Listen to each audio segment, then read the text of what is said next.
ప్రభు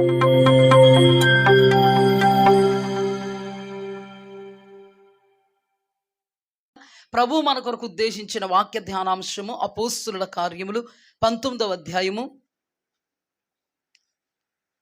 14 నుండి చదువుకుందాం. అపోస్తుల కార్యములు 19వ అధ్యాయము 14 నుండి చదువుతాను, వినండమ్మా. ఈ దినం మన ధ్యానాంశం, యూదుడైన స్కెయవాను ఒక ప్రధాన యాజకుని కుమారులు 7 అలాగు చేయుచుండిరి. అందుకు ఆ దయ్యము, నేను యేసును గుర్తిరుగుదును, పౌలును కూడా గుర్తిరుగుదును, కానీ మీరెవరని అడుగగా ఆ దయ్యము పట్టినవాడు ఎగిరి వారి మీద పడి వారిలో 2 లొంగదీసి గెలిచెను. అందుచేత వారు దిగంబరులై గాయములు తగిలి తన ఇంట నుండి పారిపోయిరి. ఇక్కడ స్కెయవా అనబడేటువంటి ఒక ప్రధాన యాజకుడిని మనం చూస్తాం. ప్రధాన యాజకుల యొక్క 7 కుమారులను కూడా మనం చూస్తాం. వాళ్ళు పౌలు గారు యేసు నామముల దయ్యాలు వెళ్ళగొడుతున్నారని, పౌలు గారు అద్భుత ఆశ్చర్య మహాశ్చర్య సూచక కార్యములు యేసు నామములు జరిగిస్తున్నారని, ఒక గుంపు అనబడేటువంటి మాంత్రికులు, దేశ సంచారులు అలాగూ చేస్తున్నారని రాయబడింది. ఇక్కడ మన ధ్యానంలో ఈ 7 యాజకుని యొక్క కుమారులు, స్కెయవా అనబడేటువంటి ప్రధాన యాజకుని యొక్క కుమారులు ఏమంటున్నారంటే, పౌలు గారు ఉచ్చాటన చేసినట్టుగా యేసు నామమున నేను ఉచ్చాటన చేస్తున్నాను, యేసు నామములో విడిచిపో అన్నారంట. అది ఏమందంట, ఎవడో నువ్వు, యేసు అంటే ఎవరో నాకు తెలుసు, పౌలు గారు నాకు తెలుసు, ఆయన చేతుల్లో చాలాసార్లు ఓడిపోయి దెబ్బలు తిన్నాం మేము. నువ్వెవడోరా, అసలు నువ్వెవడో నన్ను ఉచ్చాటన చేయడానికి, అసలు నువ్వెవడో నన్ను పొమ్మడానికి అని లొంగదీస్తే బట్టలు కూడా ఊడిపోయినాయి అంట. పరిగెత్తుకుని ఇల్లుదులు పారిపోయారంట. ఇద్దరినేమో లొంగదీసి కత్తిరి దాటించేసే, మిగతా వాళ్ళు ఏమయ్యారంట, ఆ దెయ్యం దెబ్బకే తట్టుకోలేకపోయారంటండి. దెయ్యం దెబ్బకే ఎవరో తెలుసా, వీళ్ళు స్కెయవా అనబడేటువంటి ప్రధాన యాజకుని యొక్క కుమారులు 7. ఒకరు కాకపోతే ఒకరైనా ఆ దెయ్యం రెస్పెక్ట్ ఇచ్చింది ఒకరికైనా? పౌలు గారు దెయ్యాన్ని వెళ్ళగొడుతున్నవారు ఒక సందర్భంలో, ఎవరు ఆ దెయ్యం అంటే పుతోను. దెయ్యం పేరే పుతోను. అంటే దెయ్యాలకు కూడా పేర్లు ఉన్నాయన్నమాట. కర్ణపిశాచం దెయ్యం అంటే పుతోను అనేటువంటి దెయ్యం పట్టిందంట. అంటే పేరు, దెయ్యం పేరు ఏంటంట, పుతోను అనే దెయ్యం. ఇప్పుడు ఏమని గద్దిస్తున్నారు, పౌలయ్య గారు యేసు నామం పేరటే ఉచ్చాటన చేస్తున్నారు. వెంటనే దెయ్యం ఏమంది, వదిలి వెళ్ళిపోయింది. అంతకు మునిపి ఎంత రెస్పెక్ట్ ఇచ్చిందండి దెయ్యం ఎవరికి, పౌలు గారికి. ఎంత రెస్పెక్టు, సర్వోన్నతుని దేవుని సేవకులు రక్షణ మార్గమును ప్రచురపరచడానికి వచ్చి ఉన్నారు. వీరు సర్వోన్నతుని దేవుని సేవకులు. దెయ్యం సర్వోన్నతుడైన దేవునికి రెస్పెక్ట్ ఇచ్చింది, సర్వోన్నతుడైన దేవుని సేవకునికి రెస్పెక్ట్ ఇచ్చింది. కానీ ఇక్కడ రెస్పెక్ట్ ఇచ్చిందా, మీదకి ఎగిరి తన్నిందంట. దెయ్యం పట్టినోడు మీద పడి కురికాడంట. తన అర్థం ఇంకా నానా విధాలుగా మనం అధ్యయనం చేసుకుంటే బట్టలు చింపేశాడంట. తట్టుకోలేక ఇల్లు పరిగెత్తుకుని పారిపోయారంట. ఒక్కసారి ఆ మాట చూద్దాం. ఒక్కసారి, ఆ దయ్యము పట్టినవాడు ఎగిరి వారి మీద పడి వారిలో 2 లొంగదీసి గెలిచెను. అందుచేత వారు దిగంబరులై గాయము తగిలి ఆ ఇంట నుండి పారిపోయిరి. ఏమైపోయారంట, దిగంబరులు. ఎందుకు, బట్టలు చింపేశాడు. దిగంబరులై ఇంటి నుండి పారిపోయిరి. ఓదరగొట్టు వదిలేసింది అనమాట దెయ్యం. ఇప్పుడు మనం ధ్యానంలోనికి వెళదాం, ప్రార్థన చేసుకుందాం. మహాపరిశుద్ధుడైన దేవ, గొప్ప తండ్రి, ఘనమైన తండ్రి, పరిశుద్ధమైన ఘనమైన సజీవమైన శ్రేష్ఠ నామానికి నాయన స్తోత్రాలు, స్తుతులు, వందనాలు చెల్లిస్తున్నాం. ఈ అంశములో నుండి ప్రభువా నాయనా నీ అంతరార్థం ఏమైందయ్యా? నీవు మా కొరకు తండ్రి ఉద్దేశించిన ఉపదేశం ఏమైంది ప్రభా? మీరు మాతో మాట్లాడాలనుకున్నటువంటి మాటల యొక్క భావం ఏమైంది ప్రభా? కృపగల దేవా, నీ గడప యొద్ద కూర్చుని ఉన్నాం. నీ ద్వారబంధములోండి నీ గుమ్మములోనికి ప్రవేశించి మీరు మాట్లాడబోయే అమూల్యమైన మాటల కొరకు, అతీతమైన స్వరం కొరకు కాచుకుని కూర్చున్నాం. మేము ధన్యులం, భాగ్యవంతులు నాయన. మీ స్వరం మాకు వినిపించండి. ఏ విషయంలో కూడా బలహీనులం కాక బలవంతులమై, ఏ స్వరమైతే మాతో మాట్లాడుతుందో ఆ స్వరానికి సమ్మతించి, ఆ స్వరానికి ప్రభా పాదముల మట్టుకు వంగి నమస్కరించినంతగా ప్రభా లోబడ్డానికి మీ కృపను ధారాళంగా దయచేయండి. అతీతంగా నాతో మాతో మీరు మాట్లాడండి దేవా. నన్ను మీ అధీనమందు స్వాధీనమందు ఉంచండి. నీ మాటగాక నా గుండా, నా నోటి గుండా, నా తలంపుల గుండా ఏదియో విడుదలగకుండుగాక నా స్వరాన్ని మీరు అభిషేకించండి. నా ఆత్మను ఇంకోను అభిషేకముతో మీరు నింపండి. నన్ను మీ అధీనమందు ఉంచుకోండి, మీ స్వాధీనమందు ఉంచుకోండి. ప్రతి ఉపమానాలంకారము అది మీ ఆత్మ చేత నాకు బయలుపరచబడవలసిందిగా కోరుకుంటూ ప్రాధేయపడుతూ యేసు అతి పరిశుద్ధ నామమున అడిగి వేడుకుని పొందుకుని ఉన్నాం పరమ తండ్రి. ఆమేన్, ఆమేన్, ఆమేన్. హల్లెలూయా. ఇక్కడ చూడండి, 3 తెగలను మనం చూస్తాం. మొట్టమొదటిగా పౌలు గారు ఆత్మీయులు, అభిషక్తులు, ప్రభువు మీద ప్రాణం పెట్టుకుని బ్రతుకుతున్నవారు, ప్రభువునే చూస్తున్నవారు, ఏ విషయంలో కూడా తన్ను తాను గొప్పగా అంచనా వేసుకోకుండా తనను తాను ఎప్పటికప్పుడు దేవుని ద్వారా, దేవుని వాక్యం ద్వారా అతడు ఏ వాక్యమునైతే ప్రకటిస్తున్నాడో ఆ ప్రకటనలో ప్రకటించిన తరువాత తానే భ్రష్టుడైపోకూడదు అనేటువంటి జ్ఞానం కలిగిన వాడే ఆ వాక్య సారాంశం యొక్క సత్యములో నిలబడడానికి ప్రయాసపడుతూ, ప్రాకులాడుతూ, పోరాడుతూ పరిగెడుతున్నటువంటి అతీతమైనటువంటి సేవకుడు పౌలు భక్తుడు. హల్లెలూయా. ఇతడు మన ఆత్మలకు క్షేమం. హల్లెలూయా. ఇతను పోలినటువంటి ఆధ్యాత్మికమైన అనుభవం వల్ల విధి విధానాలలో దేవుణ్ణి చూస్తూ బ్రతుకుతూ దేవుని కొరకు సేవ చేస్తున్నటువంటి దైవ జనాంగం మనకు ఉండడం మహాక్షేమం. హల్లెలూయా. వీళ్ళ ద్వారానే మనం పరలోక రాజ్యం కొరకు ఈ లోకంలో సిద్ధపరచబడతాం. వీళ్ళ ద్వారానే మన మరణం తర్వాత పరలోక రాజ్య ప్రవేశాన్ని మనము దక్కించుకోగలుగుతాం. హల్లెలూయా. రెండవ తెగ ఎవరంటే మాంత్రికులు, సంచారులు. దేశ సంచారం చేస్తున్నటువంటి మాంత్రికులు, యూదులు. అంటే చెయ్యకూడని వాటిని చేస్తూ, చెయ్యరాని కార్యాలు చేస్తూ, దేవుని వాక్యమును ప్రక్కన పెట్టి, దేవుని వాక్యముతో మాకు సంబంధం లేదు అని ప్రత్యక్షంగానే బ్రతుకుతున్న వాళ్ళు. ఒక మాటలో చెప్పాలంటే క్రైస్తవుల్లో దేవునినే నమ్ముకుని బ్రతుకుతున్న వాళ్ళు ఉన్నారు, వాక్యాన్నే నమ్ముకుని బ్రతుకుతున్న వాళ్ళు ఉన్నారు, వాక్యాన్ని పక్కన పెట్టి కూడా లోకానుసారంగా బ్రతుకుతున్న వాళ్ళు ఉన్నారు. అంతేకాదు, మీకు బాగా అర్థం అవ్వాలంటే రక్షరేఖలు కట్టించుకున్న వాళ్ళు ఉన్నారు, చేతులు చూపించుకున్న వాళ్ళు ఉన్నారు, శకునాలు చెప్పించుకున్న వాళ్ళు ఉన్నారు, చిలక జోస్యాలను కూడా వాళ్ళు వదలరు, సోది చెబుతామమ్మ సోది అన్న వాళ్ళు కూడా వాళ్ళు వదలరు. ఏదేమైనా వాళ్ళకే జ్వరం తగ్గాలి, ఏదేమైనా వాళ్ళకే దెయ్యం వదలాలి, ఏదేమైనా వాళ్ళకే కలిసి రావాలి, ఏదేమైనా వాళ్ళు ఈ లోకములో అలా పైకి వెళ్ళిపోవాలి, కడకి అలా కిందకి దిగిపోవాలి. వెళ్ళిపోవాలి. వాడు శరీర సంబంధులు. ఇంకా దేవుని వాక్యంతో కానీ, దేవుని మాటతో కానీ, దైవజనులు చెప్పిన మాటలతో కానీ, లేదా పరిశుద్ధ గ్రంథంలో లిఖింపబడినటువంటి వాక్యముతో కానీ ఏమాత్రం సంబంధం లేదు. క్రైస్తవులు కాదంటే క్రిస్మస్ క్రైస్తవులే, క్రైస్తవులు కాదంటే జనవరి 1 క్రైస్తవులే, భోజనాలు క్రైస్తవులే. మేము ఏదో ఇస్తామండి జనవరి 1 కన్నా వాళ్ళే. కానీ వీళ్ళు నామకార్థులు, నామకార్థులుగా ఉంటారు కదా కొంతమంది. ఇక్కడ కూడా యూదులే, కానీ ఉండకూడని రీతిగా ఉన్నారు, చేయరాని కార్యాలు చేస్తున్నారు. అంటే ప్రత్యక్షంగా వీళ్ళు పాపం చేస్తున్నారు. ఏం చేస్తున్నారమ్మా? మంత్రాలను, తంత్రాలను, యంత్రాలను వాళ్ళు అభ్యాసం చేశారు, మాంత్రిక విద్యను అభ్యసించారు. వీళ్ళెవరో నేను మీకు వాక్యంలో చూపించాను కదా. అపోస్తుల కార్యంలో గారడీ సీమోన్ అన్నవాడు ఒకడో, బర్యేసు అనబడినటువంటి వాడు ఒకడు. వీళ్ళిద్దరూ యూదులే, కానీ చెయ్యరాని కార్యాలు చేస్తారు.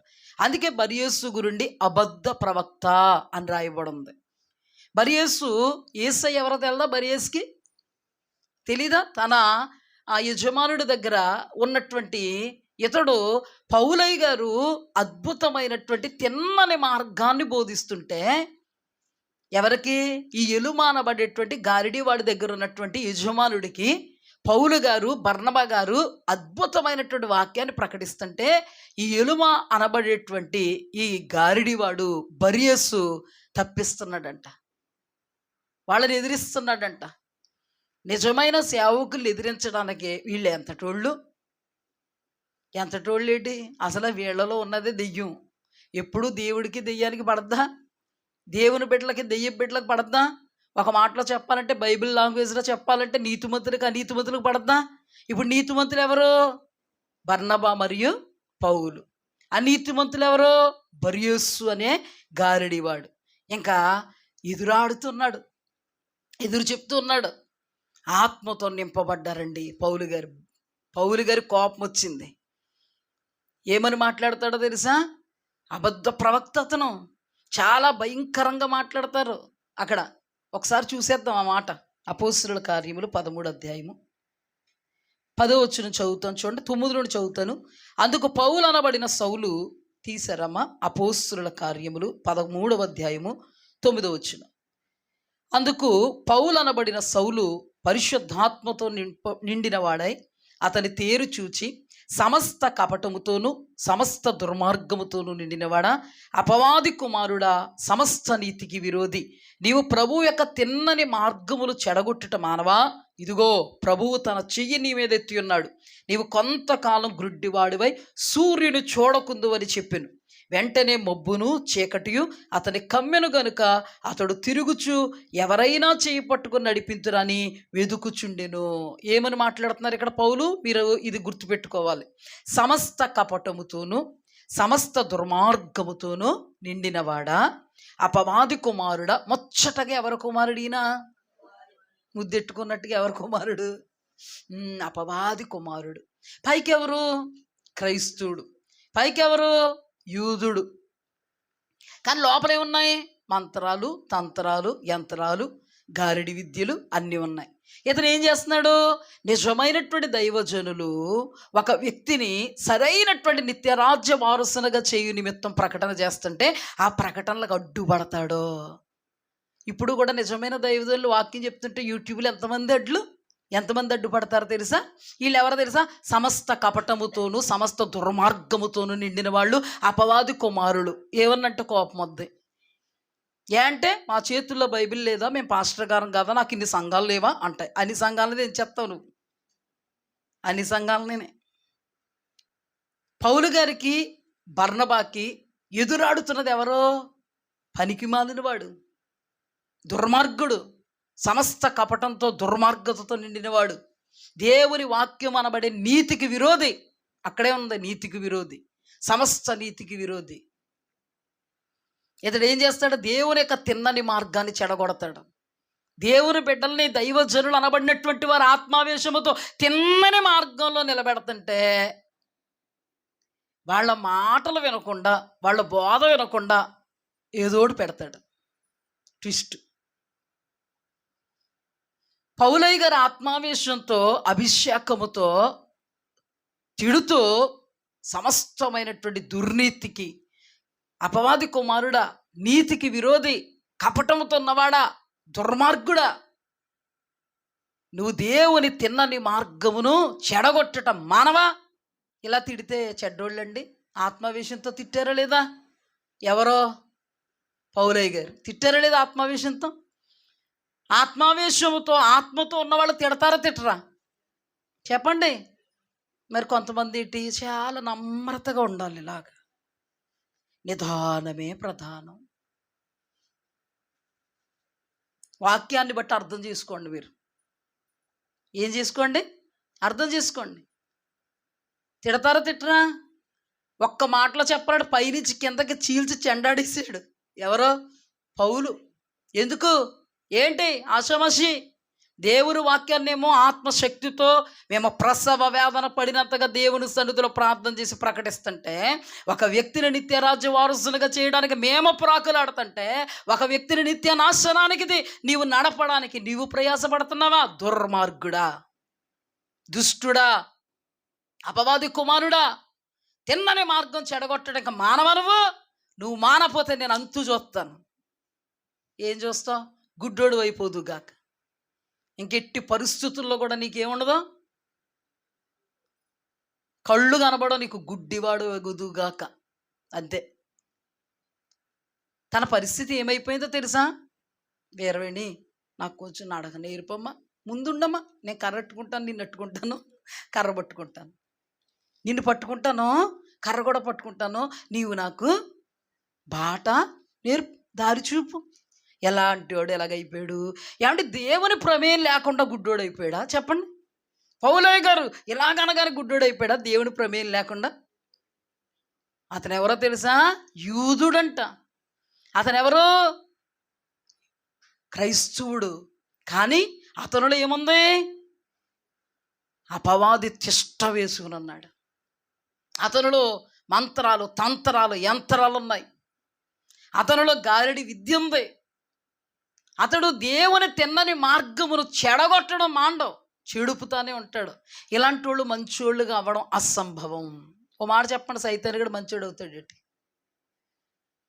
అవ్వాలని కానీ ప్రార్థన చేశారు కనుక టైం వేస్ట్. ఆల్రెడీ దేవదాసయ్య గారు చేశారంట.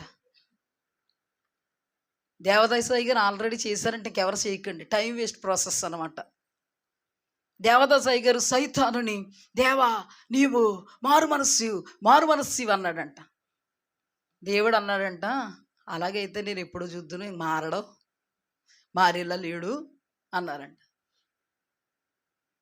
సాతాను దేవదాసయ్య గారిని, అంటే బైబిల్ మిషన్ స్థాపించినటువంటి అయ్యగారు ఆయన మొత్తాడంట. నేనేమన్నాను? సాతానుగాడు శక్తిమంతుడు, మన దేవుడు సర్వశక్తిమంతుడు. మనిషి శక్తిమంతుడు, మనిషి బలహీనుడు. అందుకని ఈ సాతానుగాడు ఎప్పుడైతే మొత్తాడో కొన్ని రోజులు బెడ్డకు అంకితం అయిపోయారంట. అప్పుడు సాతానుని ఎదిరించేటువంటి పుస్తకం రాశారంట, గద్దించే పుస్తకం. హల్లెలూయా, హల్లెలూయా. అర్థమైంది ఇప్పుడు మీకు? అందుకని ఎవరో కూడా చేయకండి, వాడు మారడం. వారి లాంటి వాళ్ళు కూడా ఇంకా భ్రష్ట స్థితికి అప్పగింపబడిన వాళ్ళు కూడా మారరు.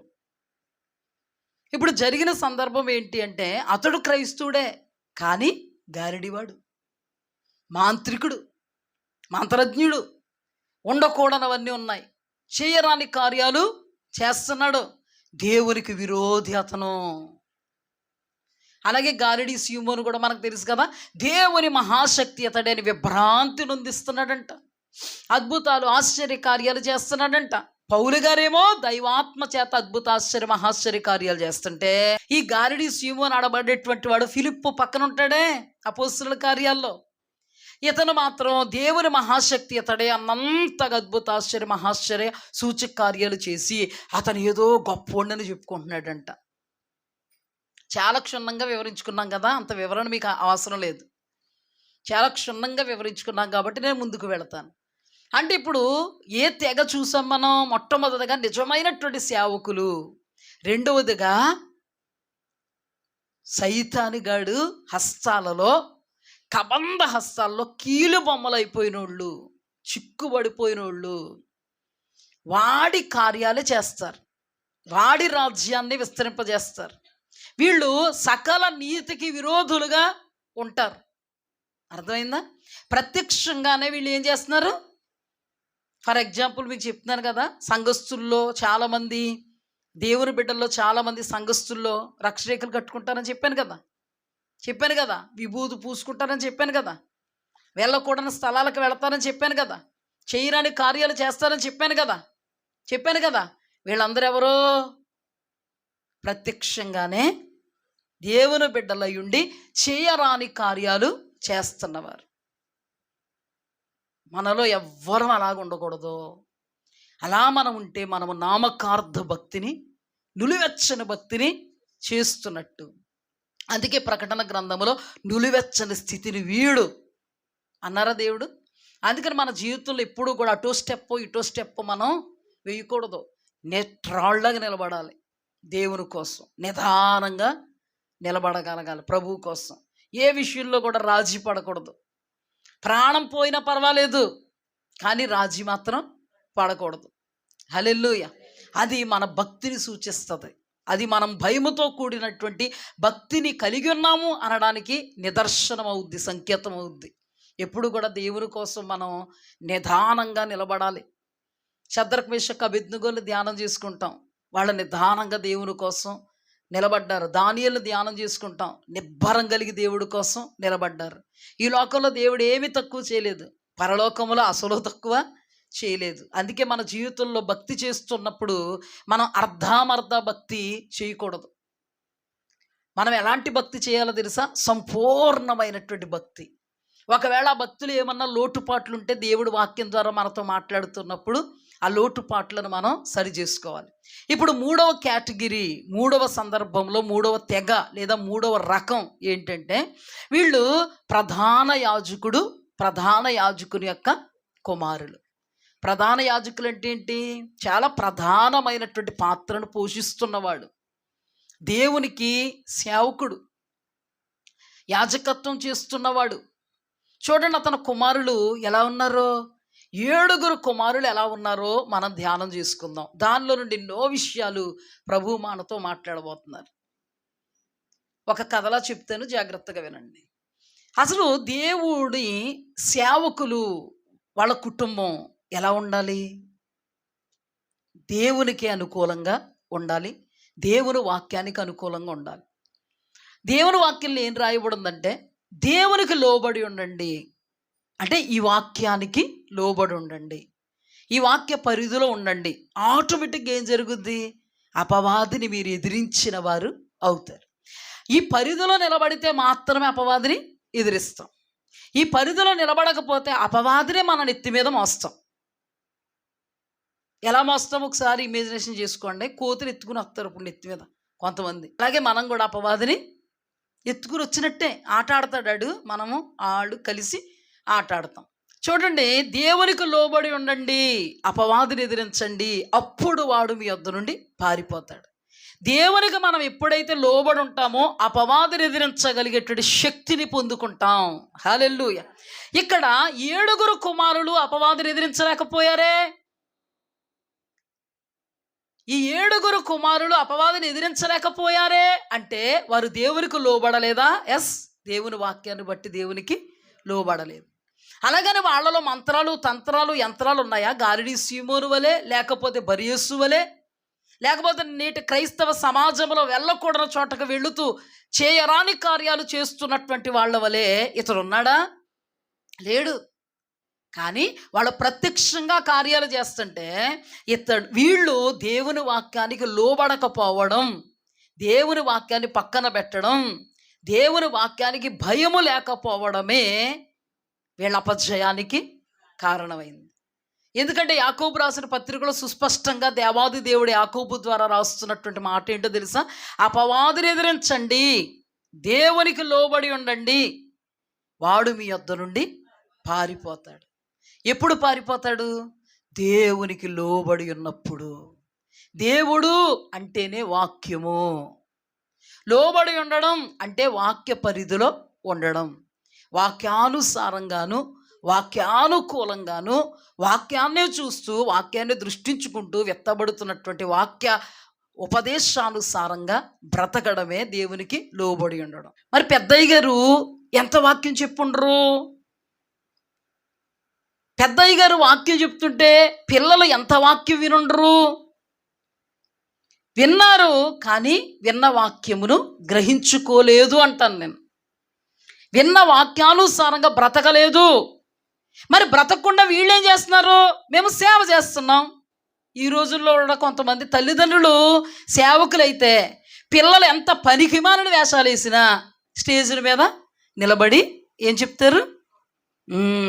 వాళ్ళు ఎంత పనికి మాలినటువంటి బ్రతుకులు బ్రతికినా వాళ్ళ బ్రతుకులతో వాళ్ళకి సంబంధం లేదు. కానీ మా అమ్మ, మా డాడీ ఎవరో, మా తల్లిదండ్రులు సేవకులు కాబట్టి మేము కూడా సేవ చేస్తాం. ప్లాట్ఫామ్ మాదే, అందుకని మేము కూడా ఏం చేస్తాం? సేవ చేస్తాం. ఈ రోజులు అందరి గురించి నేను మాట్లాడట్లేదు, కానీ కొందరు ఏం చేస్తున్నారు, అందరి గురించి నేను అనట్లేదు, నిజంగా యథార్థంగా దేవుని ఎదుట తమ బిడ్డలు సేవ చేస్తున్నారు, దేవుని పిలుపుని మేరకు, దేవుడి ఏర్పాటు మేరకు. అలాంటి వాళ్ళ కోసం నేను మాట్లాడట్లేదు, ఇలాంటి వాళ్ళ కోసం మాట్లాడుతున్నాను. ఎలాంటి వాళ్ళు? ఈ 7 కుమారులు ఎవరు? ఈ రోజుల్లో మా తల్లిదండ్రులు సేవకులని స్టేజ్ ఎక్కి వాక్యాలు కాపీ కొట్టి వాక్యాలు చెప్తున్నారే, అలాంటి వాళ్ళ గురించి నేను మాట్లాడుతున్నాను. ఇక్కడ కూడా తండ్రి ఎవరు? సేవకుడంట. అందుకని 7 కుమారులు, ఇంకా 7 కుమారులు కూడా ఆ పనిలోనే నిమగ్నమై ఉన్నారు. దెయ్యాలను వెళ్ళగొట్టే పనిలో నిమగ్నమై ఉన్నారు, ప్రార్థనలు చేస్తున్నటువంటి పనిలో నిమగ్నమై ఉన్నారు, పాటలు పాడుతున్నారేమో ఈ రోజుల్లో లాగా, ఆరాధన చేస్తున్నారేమో ఈ రోజుల్లో లాగా, వాక్యం చెప్తున్నారేమో ఈ రోజుల్లో లాగా. లైన్లో ఒక ఆయనకి లేదా ఒక ఆవిడికి ప్రార్థన చేసేటప్పుడు అన్నది అనేటప్పటికీ పౌలయ్య గారు గుర్తొచ్చారు. ఎవరికి? కుమారులకి. పౌలయ్య గారు గుర్తొచ్చి, పౌలయ్య గారు యేసు నామమున ఉచ్చాటన చేస్తుంటే దెయ్యాలు పారిపోతున్నాయి, పలానా పుత్తూరు దెయ్యం ఎగిరిపోయిందంట, పలానా టైంలో ఆ దెయ్యం ఇలా అయిపోయిందంట, ఈ దెయ్యం ఎలాగ అయిపోయిందంట అని యేసు నామములో పో అన్నారన్నమాట. పోవట్లేదని రెండోడు వచ్చాడు, యేసు నామములో పో. అలాగే 7వ వరకు వచ్చాడు, యేసు నామములో పో. ఎవరో పొమ్మంటున్నా పోవట్లేదు. ఈ 7 సంబోధన అయిపోయిన తర్వాత, ఎవరు మీరు? నాకు యేసు అంటే ఎవరో తెలుసు, పౌలు భక్తుడు అంటే ఎవరో తెలుసు, మీరెవర్రా నన్ను పొమ్మడానికి? ఏమంటే పెద్దోడు చిన్నోడు వచ్చి పెద్దోడిని పో అన్నాడు అనుకో, పెద్దోడు ఏం చేస్తాడు? ఒక్కడ పీకుతాడు, అవునా? అస్సలు ఈ పిల్లలంటే దెయ్యానికి భయం ఉందా అంటే, ఈ కోణం చెప్తున్నాను జాగ్రత్త. చాలా కోణాలు ఉన్నాయి, అపార్థాలు చేసుకోకండి, ఈ కోణం చెప్తున్నాను జాగ్రత్త. కానీ 7 ఒక్కడు పోగొట్టలేకపోతున్నాడు. పైగా దెయ్యం మాట్లాడుతుంది, ఏమంటుంది? జాగ్రత్త అన్నట్టు అనమాట. జాగ్రత్త సుమా, ఏమనుకుంటున్నావు ఇక్కడ నీకంటే పెద్ద దెయ్యాన్ని నేను అన్నట్టు. ఆ తర్వాత కోపం వచ్చింది, ఇద్దరిని లొంగదీసింది, బట్టలు పీకేసింది. అంటే ఆ వ్యక్తి, ఆ దెయ్యం పట్టినోడు లొంగదీసి బట్టలు పీకేస్తే దిగంబరులు అయిపోయి ఇల్లు వదిలి పారిపోయారంట. అంటే ఒక మాట చెప్పాలంటే వీళ్ళలో ఏం లేదు, దేవుని శక్తి లేదు. మరి ఏముంది? వాక్యానికి విరోధంగా వీళ్ళు ప్రత్యక్షమైనటువంటి మాంత్రికులు కాదు, ప్రత్యక్షంగా వీళ్ళు దేవుణ్ణి విడిచి వెళ్ళిపోయినాడు కాదు, పరోక్షంగా దేవుని వాక్యానికి లోబడని వాళ్ళు, పరోక్షంగా దేవుని వాక్య పరిధిని తప్పి బ్రతుకుతున్న వాళ్ళు, ముఖస్థుతి చేస్తున్న వాళ్ళు, వేషధారణ చేస్తున్న వాళ్ళు. ఈ వాక్యాన్ని బట్టి మనం ధ్యానిస్తే ఒక్కడికైనా శక్తి లేదా? ఏమంటే ఏ మనుష్యుడు శక్తిమంతుడు కాదండి, నేను శక్తిమంతురాన్ని కాదు, దైవదాసులు అనబడేటువంటి మన సేవకులు శక్తిమంతులు కాదు, మనలో ఉన్నవాడు శక్తిమంతుడు. హల్లెలూయా. మరి వాళ్ళు శక్తిమంతులు కాదు, నిజమే. మరి వాళ్ళలో శక్తిమంతుడైన దేవుడు లేడా? నో, లేడు. ఉంటే ఎగర కొడతాడా?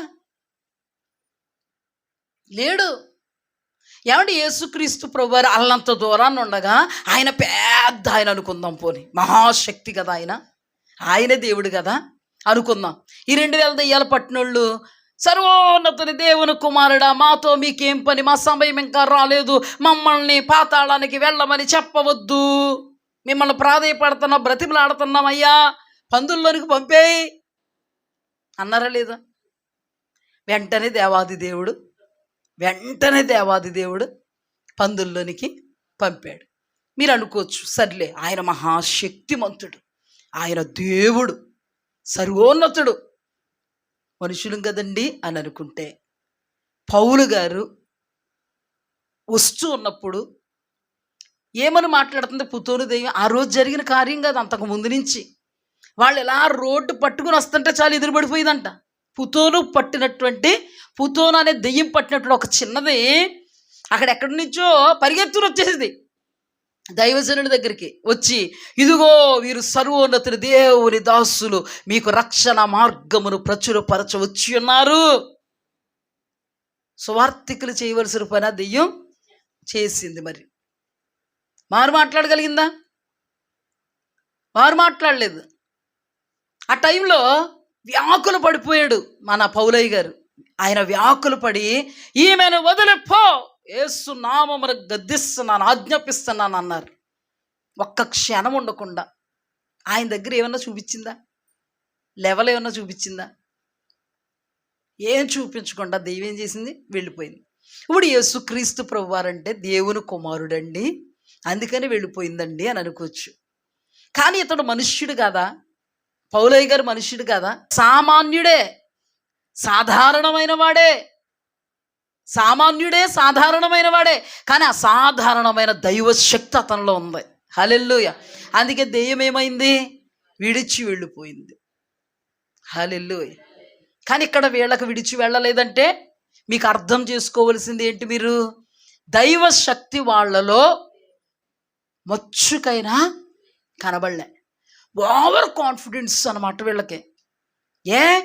మా డాడీ సేవకుడు, నేను సేవకుడినే, ఏం చేస్తావు? మరి దెయ్యం వచ్చేసింది, ఊగేస్తుంది, మరి ఊపేస్తాను, మరి నిన్నే ఊపేసింది. అయ్యయ్యో, ఓవర్ కాన్ఫిడెన్స్ కదా వాళ్ళ మీద. వాళ్ళకి ఏముంది? Over confidence. సిగ్గుపడాల్సి వచ్చింది.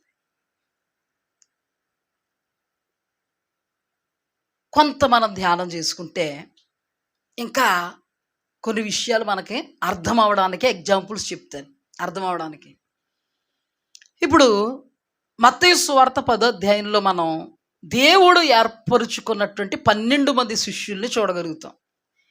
12 మంది శిష్యులకి కూడా దేవుడు అధికారం ఇచ్చాడు. అధికారం ఇచ్చి మీరు దెయ్యాలను వెళ్ళగొట్టండి, సువార్త ప్రకటించండి అని చాలా విషయాలు చెప్పాడు అక్కడ దేవుడు.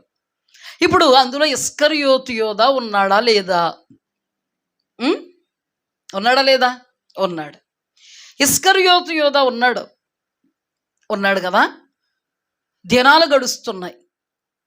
ఆ తర్వాత అధికారం పొందుకున్నాడా లేదా ఇస్కరియోతు యోధా? అపోస్తలత్వాన్ని పొందుకున్నాడా లేదా ఇస్కరియోతు యోధా? ఇప్పుడు అతను అధికారం ఉందా? ఖచ్చితంగా దేవుడు అధికారం ఇచ్చాడా? అయితే అపవాదిని ఎదిరించగలాలి. అతను ఏం చేయాలి? అపవాదిని ఎదిరించగలగాలి, జయించగలగాలి. అంటే అధికారం ఇస్తే ఎదిరించేస్తామా, జయించేస్తామా? అంటే మనం క్రైస్తవులమైనంత మాత్రాన, అంటే ఎగ్జాంపుల్, జయించగలుగుతామా? దేవుడు మనకు వాగ్దానం ఇచ్చాడు కదా. ఏమని? సంఘానికి నేను వాగ్దానం ఇస్తున్నాను, పాతాళ లోకపు ద్వారములు నిలవనేరవు, ఇదిగో అపవిత్రాత్మల శక్తి అంతటి మీద నేను మీకు అధికారం ఇచ్చాను, శత్రు బలమంతటి మీద మీకు అధికారం ఇచ్చాను. పరిశుద్ధ గ్రంథంలో ఉందని వెళ్ళిపోతే జరుగుద్దా కార్యం? ఆ పరిశుద్ధ గ్రంథములో ఉన్న మాటను ఎవరైతే లోబడతారో వాళ్ళకే అధికారం దక్కుద్ది. హల్లెలూయా. ఇప్పుడు నిజంగా ఇస్కరియోతు యోధాకి దేవుడు అధికారం ఇచ్చాడు. ఆ అధికారం ఇచ్చినటువంటి దేవునికి లోబడితే మాత్రమే ఆ అధికారము ఏమవుద్ది? పనిచేస్తుంది. అర్థమైందా? అందుకే యోహాను సువార్తలో రాయబడిన మాట ఏంటంటే, అపవాదంట ఒక ఆలోచన పుట్టించాడంట. ఎవరికి? ఇస్కరియోతు యోధాకి. అసలు ఇస్కరియోతు యోధా ఎవరు? దేవుని ఏర్పాటు, అపోస్తులుడు, అద్భుతమైనటువంటి అధికారాన్ని అపోస్తులలో ఒకడిగా పొందుకున్నవాడు.